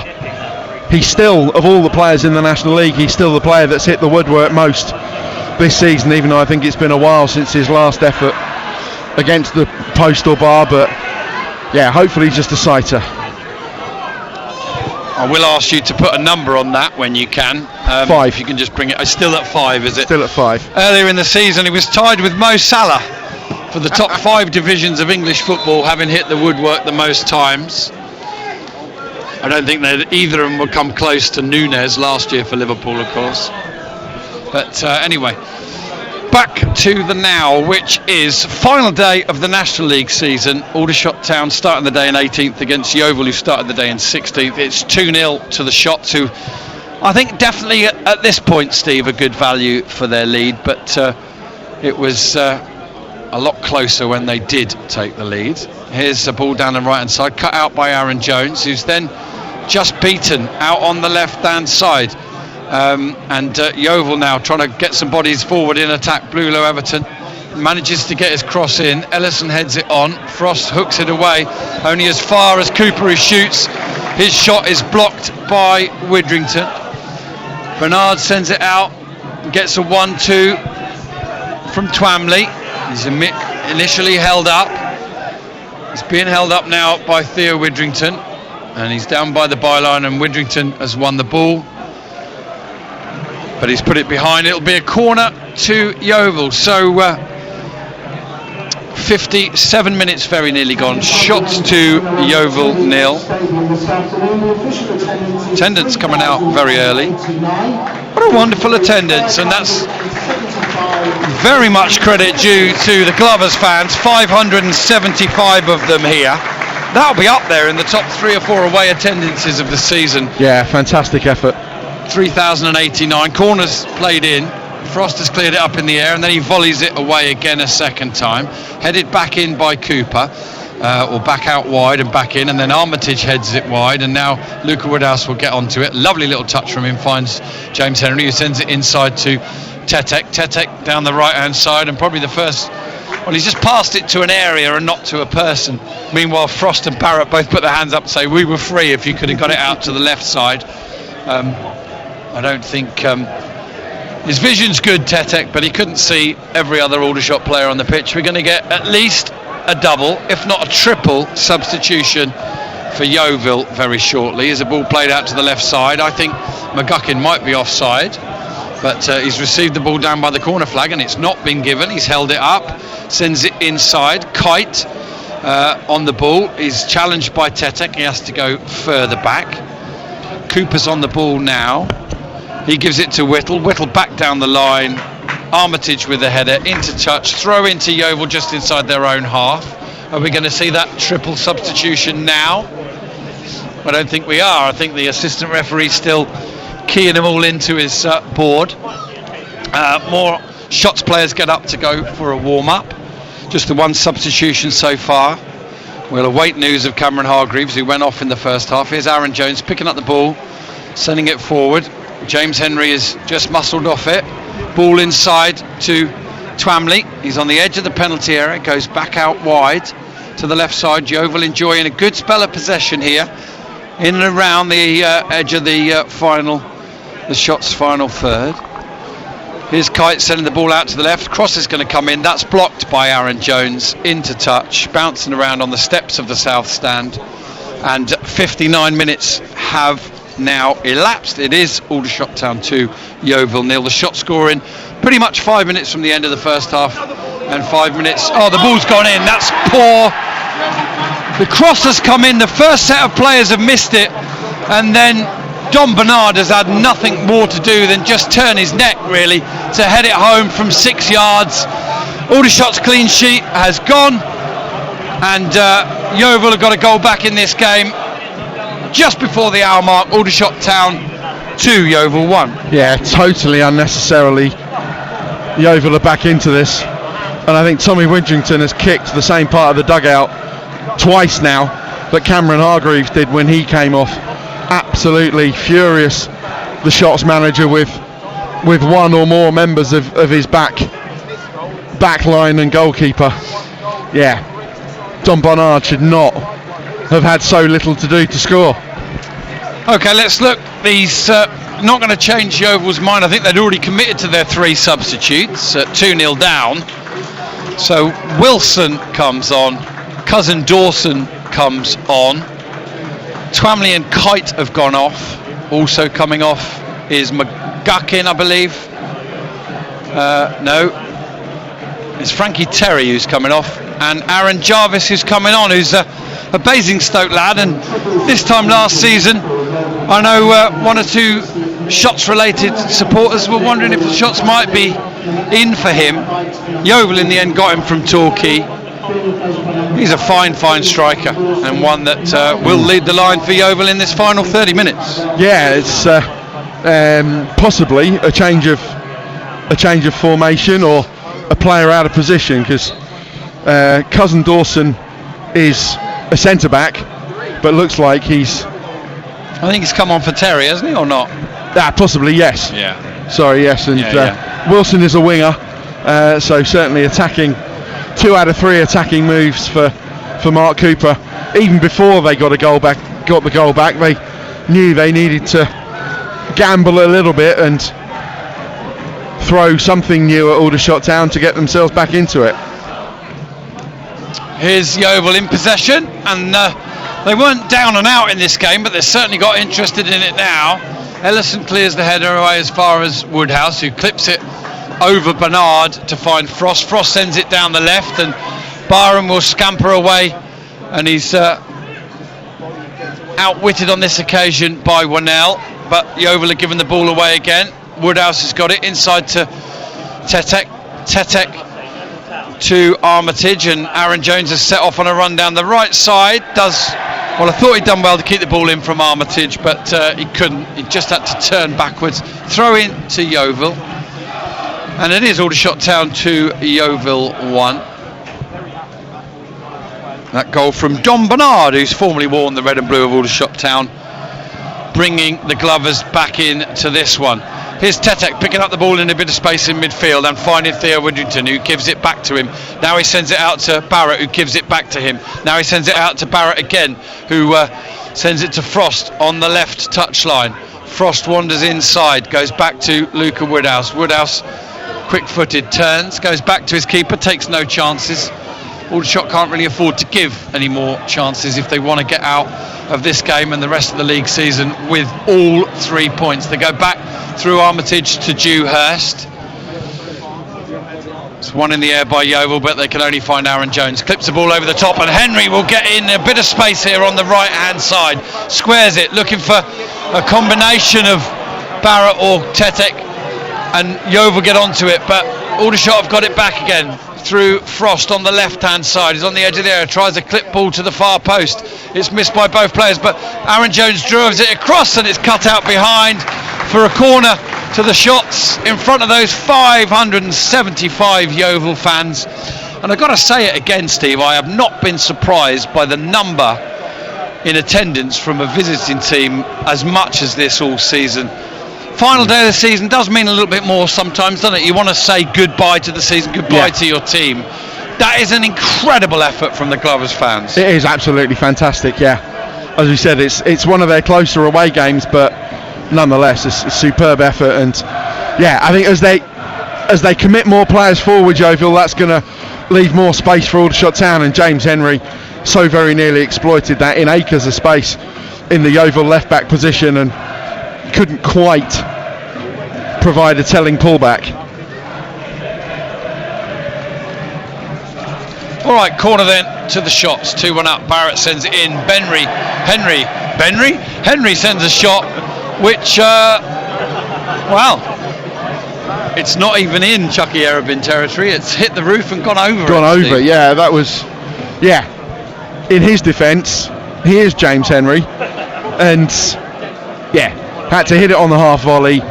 Got underneath it. Was being challenged at the time. Not his finest hour, and Kwame Thomas is getting ready to come on for Aldershot Town. Yeah, it'll be interesting to see. I'm going to make a prediction here. I think he'll come on for Henry, and I think Barrett will drop back into the 10. That's just my hunch. Here's Aaron James coming forward. Smart control and turn from him, made 10 yards forward and then was pulled down. An Aldershot, despite being 2-1 up, take the free kick quickly, which suggests to me how much the team and the players out there feel that they are on top and still have the possibility to increase their lead, as opposed to hang on. But that might then be the mentality of the supporters who you know, seen their team 2-0 up, give a very, very silly soft goal away. It was, yeah. And yeah, you want to end the season, the league season, on a high, and along with Kwame Thomas, Maxi Mullins is coming on. Thank you very much, Steve. Just hurrying Steve up because I think they're going to come to us on the radio for an update. What? Yeah, they doubled their lead, the shots, Tim. 5 minutes into the second half. Dayan Tetek on for Cameron Hargreaves. We await news of his injury, but he broke forward. The shots had a man over, and the coordinated attack might have come to an end, but I think a Yeovil Town defender inadvertently prodded the ball out to the left side of the Aldershot attack to Frost, who just ghosted onto it and drilled his shot low past Stone in the Glover's goal. So that put Aldershot Town 2-0 up, but you know Aldershot Town, Tim, they don't do anything easily.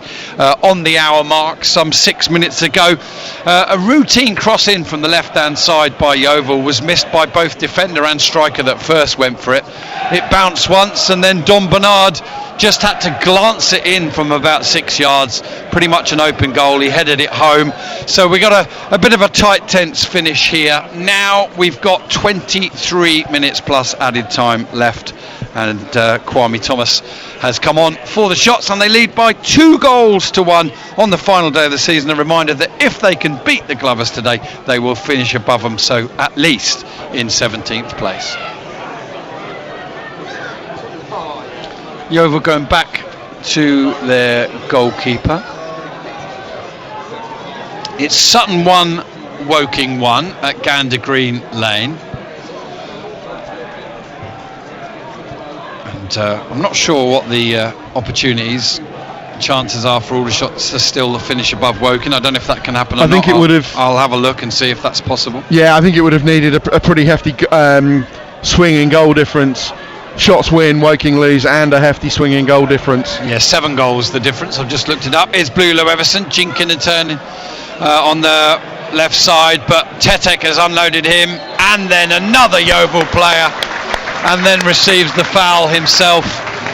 Well, one man's loss is another man's gain, and I don't really know, if I'm honest, Steve, if Dayan Tetek had to prove anything to anybody at the EBB, no. But he's certainly taken his chance, and he said, if Cameron Hargreaves is not fit to start next week, I am your man. Absolutely, yeah. His quality as a player, and as a player who has and can perform at a higher level than this, is undoubted. It's his injury record that causes some people concern, and yeah, he's been superb since he came on this afternoon, and Jack Barham getting a very healthy, deserved ovation as he departs, and Maxi Mullins creates a new front two for Aldershot Town alongside Kwame Thomas. And we're back underway. Yeovil on the attack. Aaron Jarvis holding it up, sending it out to the right side. It's taken nicely by Cooper, who then looks to lift it forward, and well, the ball's cleared back towards Cooper. plays it into Jarvis and Cooper back onto it, and then Aaron Jones almost dispossesses him, and again Cooper rolls onto the loose ball. He's out on the left hand side now, sends the ball to one of those substitutes, the number 20, Kyrell Wilson. Now it's pulled back across again. Ellison clears towards the touchline. Aaron Jones helps it on its way. We are in the 70th minute. There's 30 seconds of it left, and it is Aldershot Town 2, Yeovil 1 here. As it stands in the the ball comes in, headed away by Ellison, back in and cleared away by Armitage, and I'm going to consider my thoughts and not talk about live league tables. We'll look at them at the end of the game, shall we, Steve? Here's Tyler Frost breaking over halfway line now. He's got a forward run from Mullins, gives it to him. Mullins looks to give it back. Bernard just gets the touch ahead of Frost, and the ball's sent straight through the middle, and good judgment of the bounce from Marcus Dewhurst. Catches it on the half volley, if that makes sense. Hopefully it does. Just trying to paint the pictures. Tetek back to Theo Widrington, who gives it back to him. And then a rare poor touch from Tetek, who looks down at the pitch. Accusingly, exactly. And the ball's in touch. It will be a throw in to Aldershot Town. Relatively calm today, this afternoon, by his standards. Tommy Widrington on the touchline. I mean, the game's largely gone Aldershot's way. That may be helping. Yeah, he's had a couple of moments, as Tommy. He's had a couple of little moments, but there's Tetek winning the ball back, sending it forward. Out. Mullins Well done. back to Barrett, who flicks it on to Aaron Jones, who can go one-on-one against Whittle here. Running towards the corner of the penalty area, squares it back to Barrett. Barrett tries a little chipped clip finish. Oh, it's just wide. He got all the clip, he got all the elevation, but it's just wide of the goal. Goal kick to Yeovil. Kwame Thomas wanted to cross. Josh Barrett had other ideas and visions in his head, Steve. He does see different pictures to everyone else. Even for Josh Barrett, that would have been spectacular and special.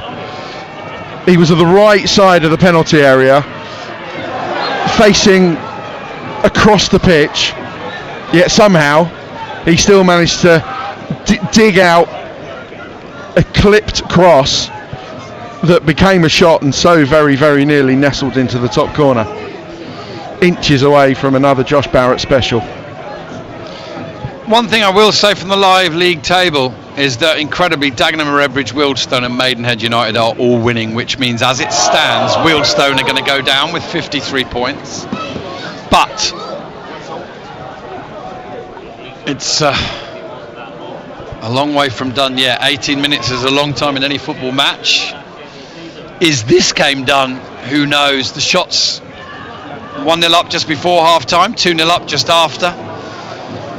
Woodhouse clears his lines over to the right hand side. Wilson brings it down. A player I'm told has played previously with Ashley Akpan, was talking to his mother earlier.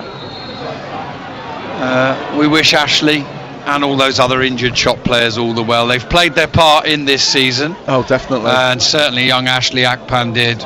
Breaking through at this level, was having a tremendous season. Here's Wilson looking to send the ball in from the right. Ellison does really well just to get a header on it. He finds Frost. Frost sends it inside to Theo Widrington, who sends it up to Josh Barrett. He gets the ball under control now, and Wilson comes across and just almost dispossesses him.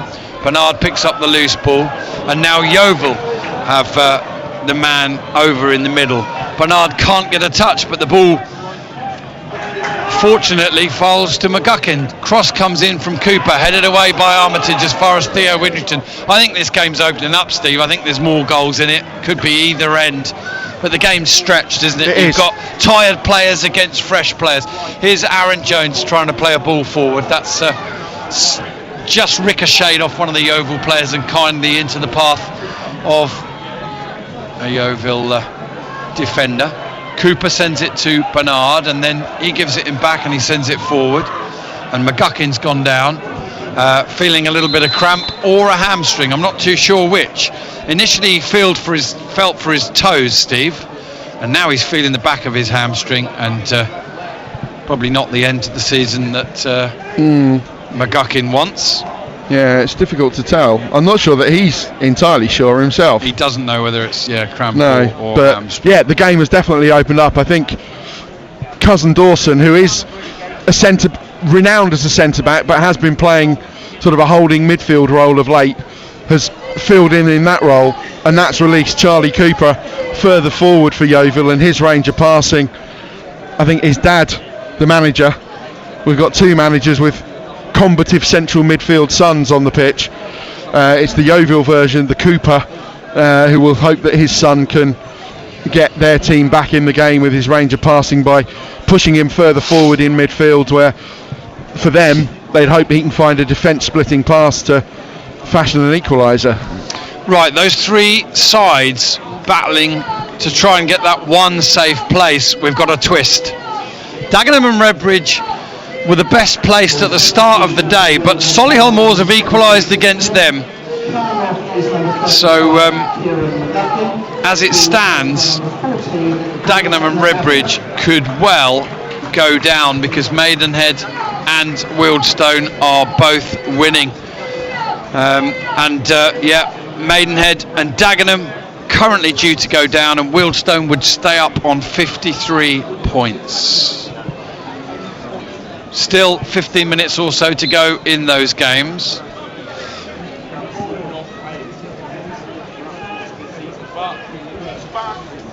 And we're back underway here at the EBB in the 76th minute. Dewhurst sending the ball out to the left, headed away by Bernard.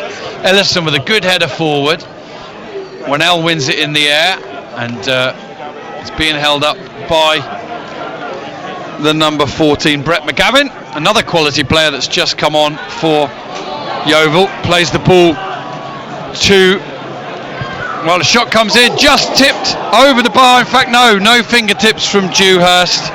Cousin Dawson it was who ghosted onto the ball, and he set a raking shot that I thought Dewhurst might have got fingertips on, Steve. Referee says no. It's a goal kick to the shots, but another warning sign that this one is not done and dusted. Absolutely, yeah. It was. I'm not sure that Marcus got a touch on it or not. The referee says not, and that's the only decision that matters. But that shot was fizzing perilously close to the Aldershot Town crossbar. And yeah, the return of Brett McGavin, the top scorer for Yeovil, who when he was injured in March, it was expected that he'd be out for the season, but making an unexpected early comeback for the Glovers, and he'll be needed with McGuckin having gone off. And it is a flurry of substitutions. It'll be Josh Barrett who comes off, and Kai Corbett will be a direct replacement in the number 10 position. Quite potentially, unless Frost moves there, of course, but I doubt that. Well done to the Aldershot Town supporters. Player of the season, Josh Barrett. No goals today, but by far his most prolific season in professional football. And Kai Corbett gets another opportunity at the Aldershot Town number 9. Colin McDonald says, "Hi Rob, I'm flying over on Tuesday. Hope to bring the same luck as the return of the Strays weekend," when Colin McDonald watched 3 Aldershot Town games and they won them all. We welcome you back, Colin. And Mike Brown has just sent me some photos of some unofficial merchandise that's been on sale outside the EBB today. I believe that the club have put an announcement out about that on the club's website, but not really anything to do with our job, Steve, which is to paint the pictures of the final league game of the season, where the Shots lead 2-1 going into the final 12 minutes. Is Mullins holding the ball up, finds Tetek. Tetek sweeps the ball into the path of Theo Whittington, who sweeps it out further left looking for Tyler Frost, but a little bit too much fizz on the ball. I think slight misunderstanding there between the two, but throw in to Don Bernard as the floodlights are a little bit more prominent. They must have been on due to the forecast, I'd have thought, Steve, because it's not going to get dark until 8:30 tonight. So no, I think because they take a while to warm up, I think the referee would have said, put them on now, because yeah. we can't really afford any lack of light during the game.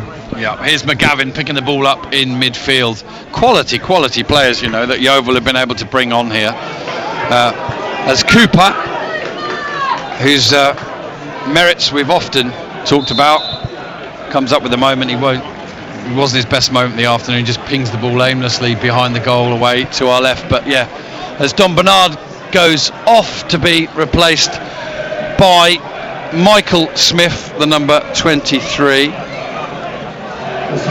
Yeah, and Aaron Jarvis and Brett McGavin, very high quality players that I'm not too sure whether they're being rested and rotated or coming back from injury, but players I'd have expected to be in the Yeovil Town starting 11, that's for sure. There's a goal kick from Dewhurst out to Frost on the left side.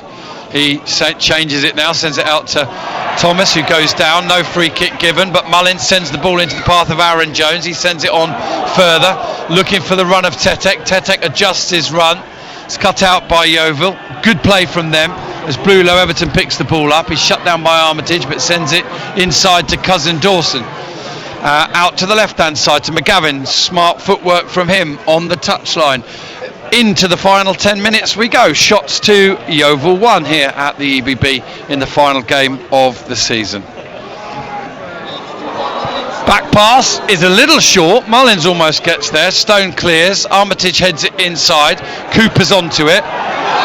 Theo Widdington pulls his arm, and Theo Widdington's going to get a yellow card. But he then balls out one of the young Shots defenders before he turns to face the music, as it were. I think he always knew he was going to get a yellow for that one, Steve. Oh, that was a yellow card all day. He knew exactly what he was doing, Theo, and I think he did have a point in wondering why the midfield was so open, and that Cooper, if he'd run past Widdrington, was able to advance on the penalty area pretty much unchallenged. Free kick taken short into Jarvis, who holds it up. Now it's sprayed out to the right hand side. Oh, Wilson's beaten. Frost for skill. He's into the right hand side of the penalty area, looks to square it. Great recovery from Tyler Frost. Beaten, but didn't give up and carried on. And as Wilson looked to pick his spot, Frost slid in and put it behind for a corner to Yeovil. They haven't had many this afternoon. No, excellent recovery from Tyler. Beaten far too easily with the nutmeg from Wilson, but then could see that Wilson was ready to pull the trigger and was sliding even before Wilson made contact. Cooper sends the ball in, sent back across the goal. A little bit of a bounce around, and eventually Dewhurst gets it. And Aldershot Town don't need to be conceding another soft goal. They've conceded one in this game, and they really do want to see this out. Of course, Yeovil are going to keep pushing, that's for sure. They don't want to end the season with a defeat. They don't want to drop a place or two down the table, of course. But here's Dewhurst kicking firmly up towards halfway. Thomas jumps early, can't win the ball, but it falls to Corbett. 3 against 3 for the shot. Corbett running, looking to get past his man, goes back onto his right foot, sees a forward run from Theo Widdrington, but can't find him. Woodhouse cuts out the forward pass from Yeovil and shakes off one man, and then beats Cooper, and he's to the edge of the penalty area now. Woodhouse finds Frost. Dribbles the ball into the penalty, to the byline, pulls it back and gives it straight to Cousin Dawson, who clears his lines to Cooper. Cooper with the ball through the middle. Dewhurst comes out, completes his clearance, does really well there. And now Thomas can battle with Morgan Williams. Holds it up, chests it down, plays it back to Frost. Frost plays the forward pass. Too much pace on it. Corbett can't get it. It's far from the finished article here. Oh, Dewhurst has gone down after clearing that ball, Steve. Yeah, and he's holding his ankle. He cleared the ball really forcefully, and then put his shoulder through Wilson as well. I'm not sure if there was a coming together as he made that clearance, because it looked like initially he was just feeling his shoulder from the impact, and now he's gone down with apparent ankle pain.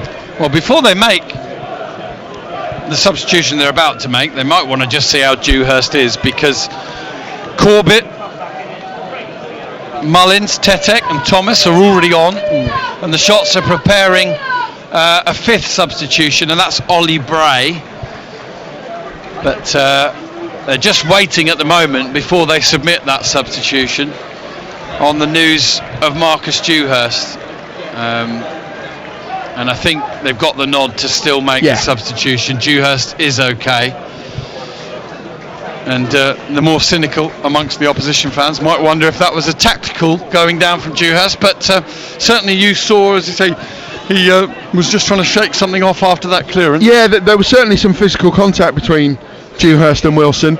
More of the more at shoulder level. Certainly Dewhurst followed through with his shoulder on Wilson, but yeah, all's well that ends well. We're back underway. Bit of head tennis in the middle of the park. Corbett almost drifts onto it, and then Yeovil get a foot in. I'm not sure who Ollie Bray's going to come on for, because all three most forward players for shots are all freshly on as substitutes, but we'll keep an eye on that one. Here's the ball across the middle. Kwame Thomas looks to get there, chests it down, knocks the ball into the path of Tyler Frost, who sends it inside to Theo Winton. He gives it back to him. Frost now up against Smith, cleverly plays it off him into touch, and Aldershot will get to bring on Ollie Bray. Is it going to be Frost? I think it's going to be Theo Widrington who goes across, and he's had a good game today, starting with the assist for Jack Barham's goal. Ollie Bray comes on for him. Tyler Frost now will go into the centre of midfield. I think possibly Corbett will go left wing back into left wing back, and Bray up front with Thomas, with Mullins dropping into the 10. That's roughly how we see it, but most importantly for the last 5 minutes, good shutdown there on Frost, but the ball runs kindly for Armitage. He sends it out to the left, but Smith wins it in the air. Cooper heads it on.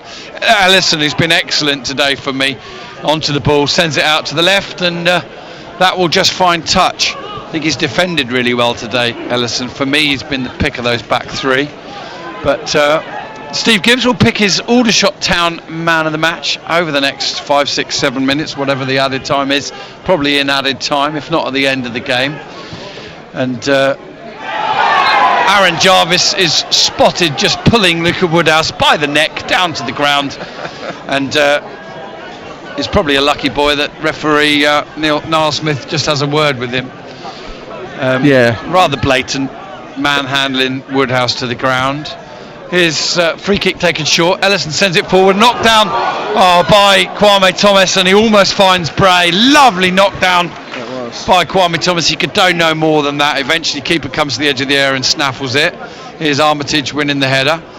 Ellison takes a good position and then a bit of a buffeting and wins a free kick as well. And let's hope Ellison's okay. Yeah, he gets to his feet and he's all right. And you wonder every time a player goes down, don't you, Steve? Your heart's in your mouth for them. So many players that have played their part in Aldershot's Town season that would probably have been a part of that squad for Wembley next week. Sadly can't be, but I'm sure they'll all be there supporting their teammates, whether that's the likes of Ollie Scott, Ollie Harfield, whether that's Christian Maghomer, whether that's Ryan Jones, the most recent of them. As the sun comes out here in the final 3 minutes of normal time, I say normal time as if there's going to be extra time, but you know what I mean. Added time is yet to be shown. Yeovil go back to their goalkeeper, Aidan Stone. He sends one down the left channel, and a good win in the air from Ellison. I beg your pardon, Armitage up against Jarvis. Frost sends it out to the right side. Smith does really well to get onto it. Sends a ball inside to Kyrell Wilson. Yeovil on the counter-attack here. He's into the area, trying the shot. It's dragged, and it could have deflected off Ellison anywhere, including inside the net, but it goes wide and behind for a corner. And Yeovil's players and their team, Steve, look hell-bent on not losing this game, don't they? They've got just a couple of minutes left plus added time. Shots to Yeovil, 1 corner. Yeah, Wilson has made a real impact down this right-hand side since he came on. Corner from Cooper to the far stick. Header goes behind the goal, off a Yeovil head. I think it might well have been Morgan Williams, and it's a goal kick to the shots. 88.5 minutes gone, and I concur. Kyrell Wilson has been excellent since he came on, and I have to say with McGavin and Wilson and Jarvis, Yeovil Town look much more of a threat.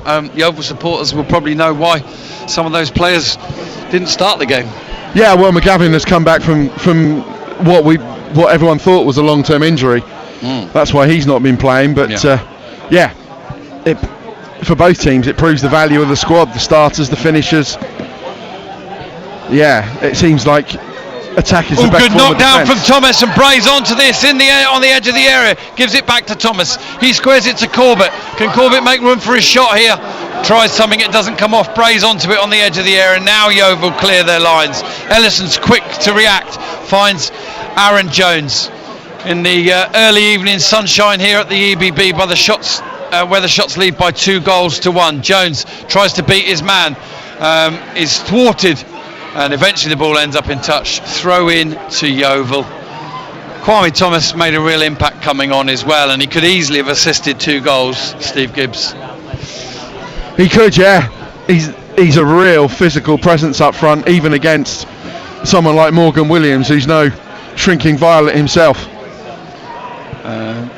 Aldershot win the ball, but send it back out wide. Barnet, we give our congratulations to, because they're going to end the season. Is number 35, Dan Ellison. The Aldershot Town Man of the Match given officially to Dan Ellison. We'll get Steve Gibbs' thoughts in a short while. But most important job in the meantime, Steve, is that in this added time, and I don't know if they just showed that or not, but did we get the added time then or not? 6 added minutes, thank you very much indeed.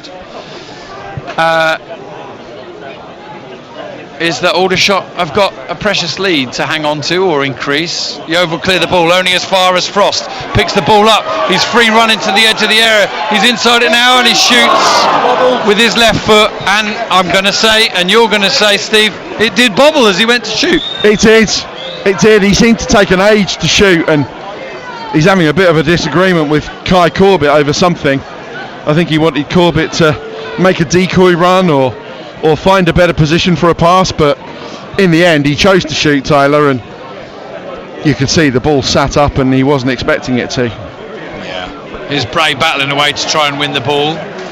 He has the last touch. It looks as though Dover are going to be coming back up to the National League South. They're beating Dartford 2-0 in the playoff final, but here's Yeovil still trying to knock on the door. Wilson picks it up on the edge of the area, looks to give it back to Cooper. Cooper sends it back inside. Luca Woodhouse should get here first, and he does, and he plays it behind the goal. The Shots have got another corner to defend here. They're 2-1 up, nearly 2 minutes into a minimum of 6 to be added. If this game was to reflect the season, they probably would end up drawing it. They've looked good at times, but not always got across the line. Can they hang on for this one? Corner taken by Cooper. Underneath the post, header on by Ellison. Only picks up Williams. Williams on the byline, tries to square it across. Hits the side netting, off a Shots player. Another corner to Yeovil.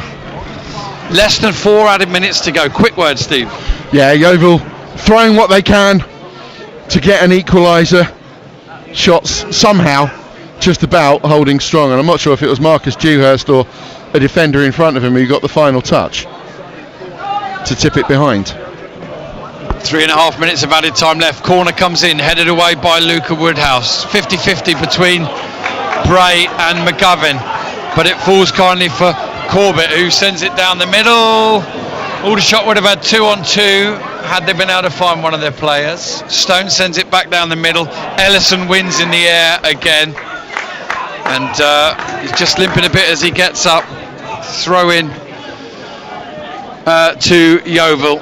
They're going to keep asking questions of this Aldershot Town defence until the final whistle goes. Yeovil 2-1 down and trying to hold on to 16th position at the start of the day. At the moment, Aldershot Town might get that. Here's Luca Woodhouse twisting, turning and beating Aaron Jarvis, who eventually toes it into touch. Throw in to the Shots, for whom the final whistle probably can't come quick enough, Steve, just to get that win, to finish on a high at home and finish in the best league position possible today. Absolutely, yeah.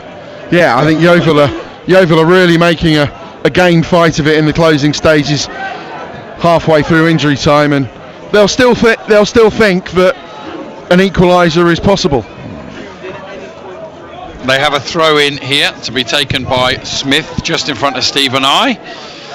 15 yards or so inside the Aldershot town half. They're forced to go backwards with it to Williams, and then Aldershot press and very nearly win it through Mullins, who battles back well to almost take it off of Cousin Dawson. He manages to complete his pass. Everybody but the Yeovil keeper in the Aldershot town half. 2-1 shots and less than 2 of 6 added minutes to play. Yeovil, to their credit, Tim, are knocking on the door as much as they can. They may get in here. Dan Ellison goes back to Dewhurst and he clears to safety for now, at least. The shots, to be fair, have had a couple of opportunities to increase their lead. Kwame Thomas looking to assist on both occasions. Tyler Frost, who scored Aldershot second, could have got a third. So could Ollie Bray. Here's Ellison winning in the air again, but he can only knock it down to Kyrell Wilson. Bear with us for a second, as Yeovil might still get in here in the final seconds. Shots to Yeovil 1. Into the final minute we go. Follow-up shot is blocked, comes out to Bluelow Everton. He tries to get another shot in, and Yeovil win a free kick on the edge of the area. And we'll hand back to you, Tim. Shots to Yeovil 1, but at least 60 seconds to go, and Yeovil with a free kick on the edge of the area. Dan Ellison's on one leg. I hope it's nothing more than maybe cramp, a bit of a knock, but he's hopping around desperately trying to remain active in the game and impact the game in some positive way, but all shots are playing virtually with 10 men. Brett McGavin has this free kick, and I suspect he's going to have a shot on goal here. There's 5 men in the Aldershot town wall. Dewhurst takes up his position. Brett McGavin, who's got a wand of a right foot, steps up. Oh, lovely save away to his right by Marcus Dewhurst. It might just have been hitting the post or drifting just wide anyway. Dewhurst didn't know that. Aidan Stone's up from the back, the Yeovil town goalkeeper. We're beyond full time. The cross comes to the far post, headed back across, half cleared. Tyler Frost will fully clear. The final whistle will go, and Aldershot Town, by hook or by crook, will win the end of the season. Final game by 2-1.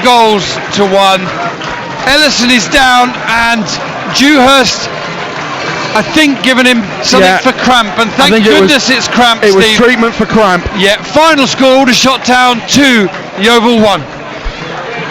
And he, Dan Ellison, is my man of the match. A huge reason why Aldershot Town have ended their league season with a victory. Topsy-turvy, chaotic first half. Shots just about justified the lead. Could have extended it, but they held on, and Yeovil throwing pretty much the kitchen sink at them in the closing stages. The shots held on. 3 points. They've done what they wanted to do this afternoon, and now, as London Calling beam blasts over the tannoy at the Ebb Stadium, it's the shots are heading to Wembley. The Len Walker derby, Tommy Widrington against his former Hartlepool's teammate Graham Lee in the Spennymoor dugout. So many stories to tell, but after 99 years of football in this town, the red and blue will grace Wembley Stadium. It certainly will, and we'll have a little look forward to that in just a minute, Steve, but meanwhile I'm glad to say it does look as if it was just a touch of cramp for Dan Ellison. Well, what a lovely sight here. All the injured shots players down by the dugout, ready to shake the hand of their teammates for today and do a lap of honour. And the one thing you never want on the final day of the season is to have to do that lap of honour after a negative result, and Aldershot Town don't have to, do they? Because they've won the final game of the season here in front of over 3,000 at the EBB. Full credit to Yeovil, who go to thank their 575 supporters now as well. They played their part in that end of season game. Ryan Jones and Luke Jenkins, if they're going to join the lap of honour are going to have to do so on crutches. On crutches, yeah. As is Ashley Akpan. The brutal reality of Steve, of being a professional footballer. Yeah, so sad that those three would have been involved next Sunday. And it is easy to forget how many players that Aldershot Town have, at least in the metaphorical treatment room. A lot of them defenders. Magoma, Scott, Jenkins, Akpan, Harfield. So many players that would have been involved. Personally, professionally, collectively. It's the downside of professional football, of an end to a really long, hard, tough season. But yeah, Aldershot Town will go to Wembley in good spirits, certainly in good voice, backed by huge, passionate following, and who knows what might happen under the arch next Sunday. And I can confirm that Aldershot Town have finished the 24-25 season in 16th place. It's a happy ending for the Shots, their first or just their second win in 8 matches to end the season, but I think we all know the circumstances. Thank you very much, Steve Gibbs, for a wonderful season. I tell you what, you've earned yourself one more game. Well done. All right, I'll wrap up the other results and just talk you through the lap of honour. And London Calling has turned into K Sarah Sarah. I think, listeners, if you've ever heard the song before, you'll know why. Final day of the season, Fylde 0, Barnet 3, Altrincham 1, Tamworth 1, Braintree 2, Rochdale 0, Eastleigh 0, York City 2, Gateshead 0, Southend 0. Congratulations to Southend, who will deny Gateshead that final playoff place. Hartlepool 1, Forest Green Rovers 1, Oldham 2, Ebbsfleet 0, Sutton 1, Woking 1. Aldershot will finish just behind Woking in the table. We'll look at those league positions in a minute, but vitally at the bottom end of the table, the results are as follows. Maidenhead 3, Boston 0. It wasn't enough for them, they go down. Solihull Moors 1, Dagenham Redbridge 1. It wasn't enough for Daggers, they go down. And Wealdstone 3, Halifax 1. Wealdstone stay up on the final day of the season with 53 points, and ultimately 53 points was what was needed to stay up. Aldershot have finished with 57, so above Yeovil, above Braintree and above Boston, and 1 point behind Woking, who finished 15th, and Solihull Moors, who finished 14th, 2 points behind Eastleigh, who finished 13th, and 3 behind Sutton and Hartlepool, who finished 11th and 12th, or 12th and 11th respectively. The Shots team continue to go on their lap of honour. They're now down in front of the East Bank. The flags are out, the fans are in full voice, and Aldershot can go to Wembley on the back of a performance of character, on the back of 3 points and a win. It was a bit of a roller coaster. It was a bit helter-skelter at times today. Yeovil certainly played their part, but it's the Shots who prevail by 2-1. The goals coming from Jack Barham just before half-time, and from Tyler Frost just after it. Yeovil's goal coming from Don Bernard, who's a former Shot, of course. He's worn the red and blue of Aldershot Town. Listeners, I just want to thank you guys for joining us, whether you've joined us today or every week of the season or a lot of weeks of the season or just at the games when you couldn't be there yourself. Thank you very much for your support as ever, and your wonderful interaction and feedback, which I'm delighted to say is 90% positive, and it's much appreciated. It is a win for the Shots today. They finish 16th. They go to Wembley in decent shape. We await news of Cameron Hargreaves, who had to hobble off in the first half. Dan Ellison, we think, probably just a bit of a cramp there at the end. still the goodbyes go on, and see you next Sunday, I think, for the Shots fans and the Shots players. Going to wrap this one up now this afternoon for you here at the EBB with the news that Shots have beaten Yeovil Town by 2-1. Ended the season on 57 points, 4 clear of the relegation zone, 5, I beg your pardon, and in 16th place. And we hope very, very much that you can be at Wembley next week, but rest assured, listeners, if you can't, we'll be bringing you full live commentary on BBC Radio Surrey and online. We'll have a show of force there on the day. We'll have a pitch-side reporter in Cameron Anderson-Jones. We'll have Tim Durrans there just steering things in the background, and myself, Steve Gibbs, and somebody who is an Aldershot Town legend and who's got a bit of experience and history at Wembley himself. Former Shot Mr. Tim Sills will be joining us in commentary as well next Sunday. Be there if you can. If not, join Tim, Steve, Tim, Cameron and myself at Wembley next week for the big one, the FA Trophy final. The first ever visit to Wembley Stadium in the history of Aldershot FC or Aldershot Town FC. Old Wembley came and went. New Wembley has been there a good few years now. Aldershot almost got there the very first year that it was there. Ebbsfleet had something to say about that.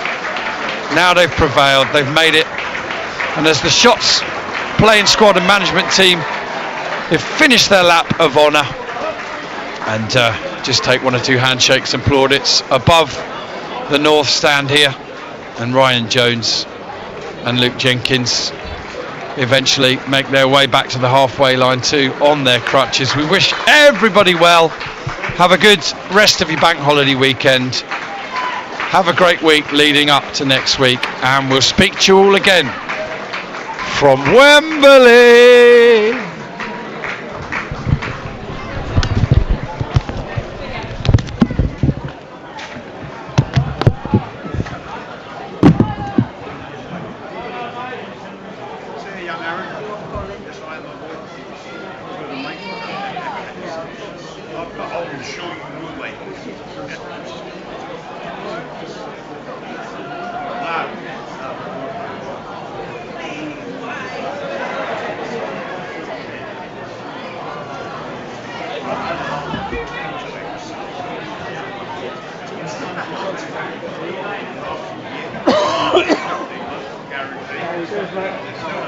All right, mate.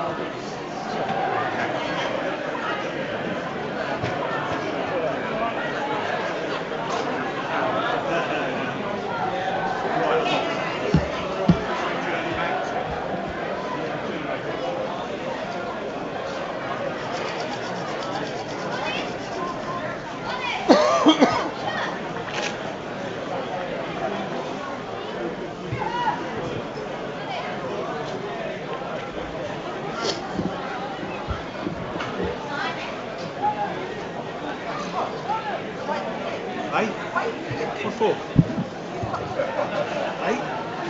Oh, okay. God's sake. I've got to find my glasses.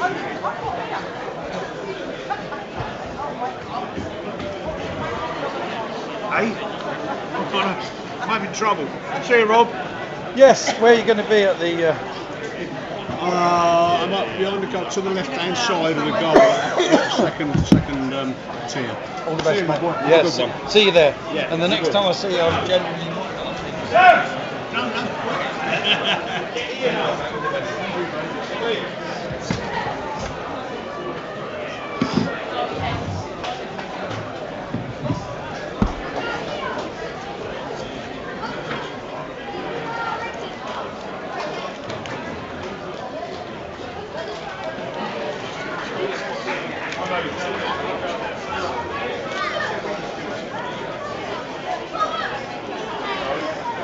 Hello, Matt. You're all right, mate? Season under your belt, mate. Yeah.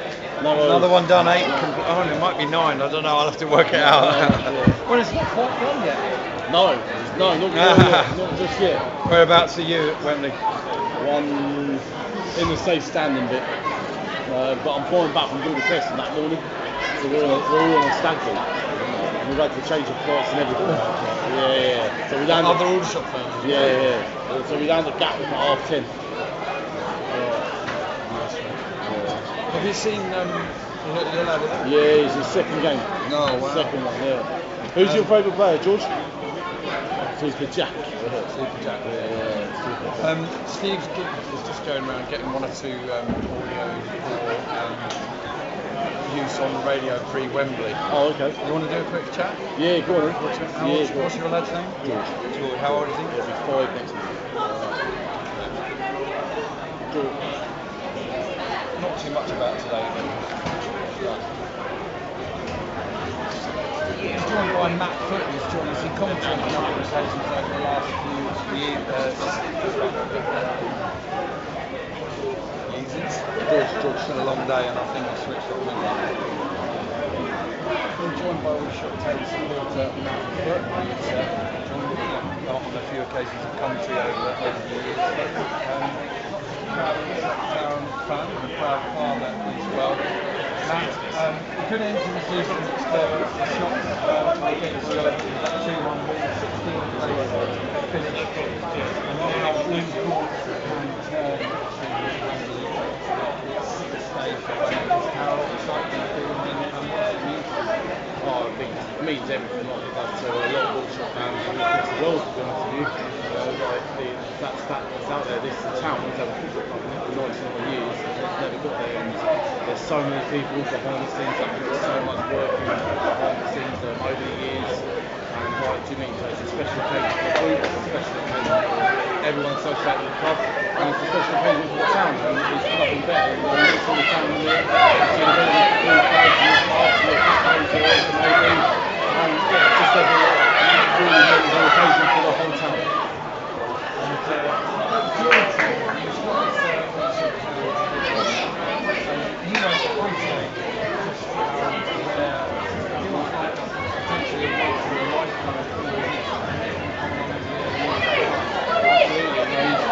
Second game today, and we've already got to Wembley, isn't it? So I was thinking hard job for me to make him realise that he's going to have to. Who's going to score the winning goal at Wembley? Who's he going to be?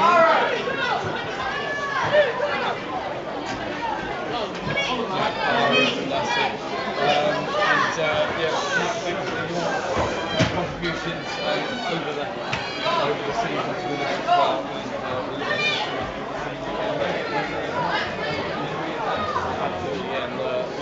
Always really good to meet you. Thank you, mate. You know when you were at home and you just eat about the radio?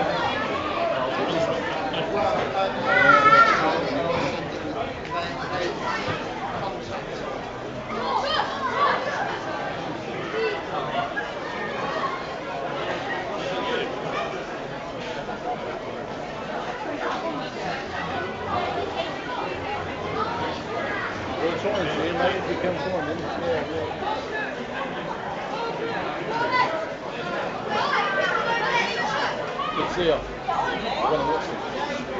You're really well.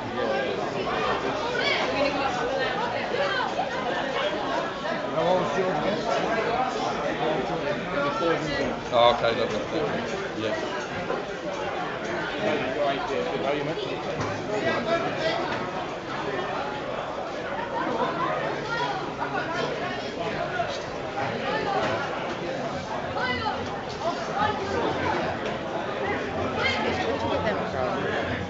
The programme.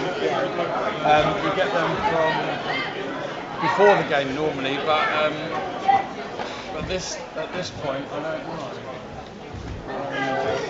We've got a spare one. No, I don't think we've got a spare one. Second half of the game, I don't think. There's one guy that would know where they are, but I don't think he's around. I'll see if I can see him. He definitely would get one. No, his name's Paul Blundell. Right. Sorry about that. Sorry, thank you.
Well, see you next week, yeah?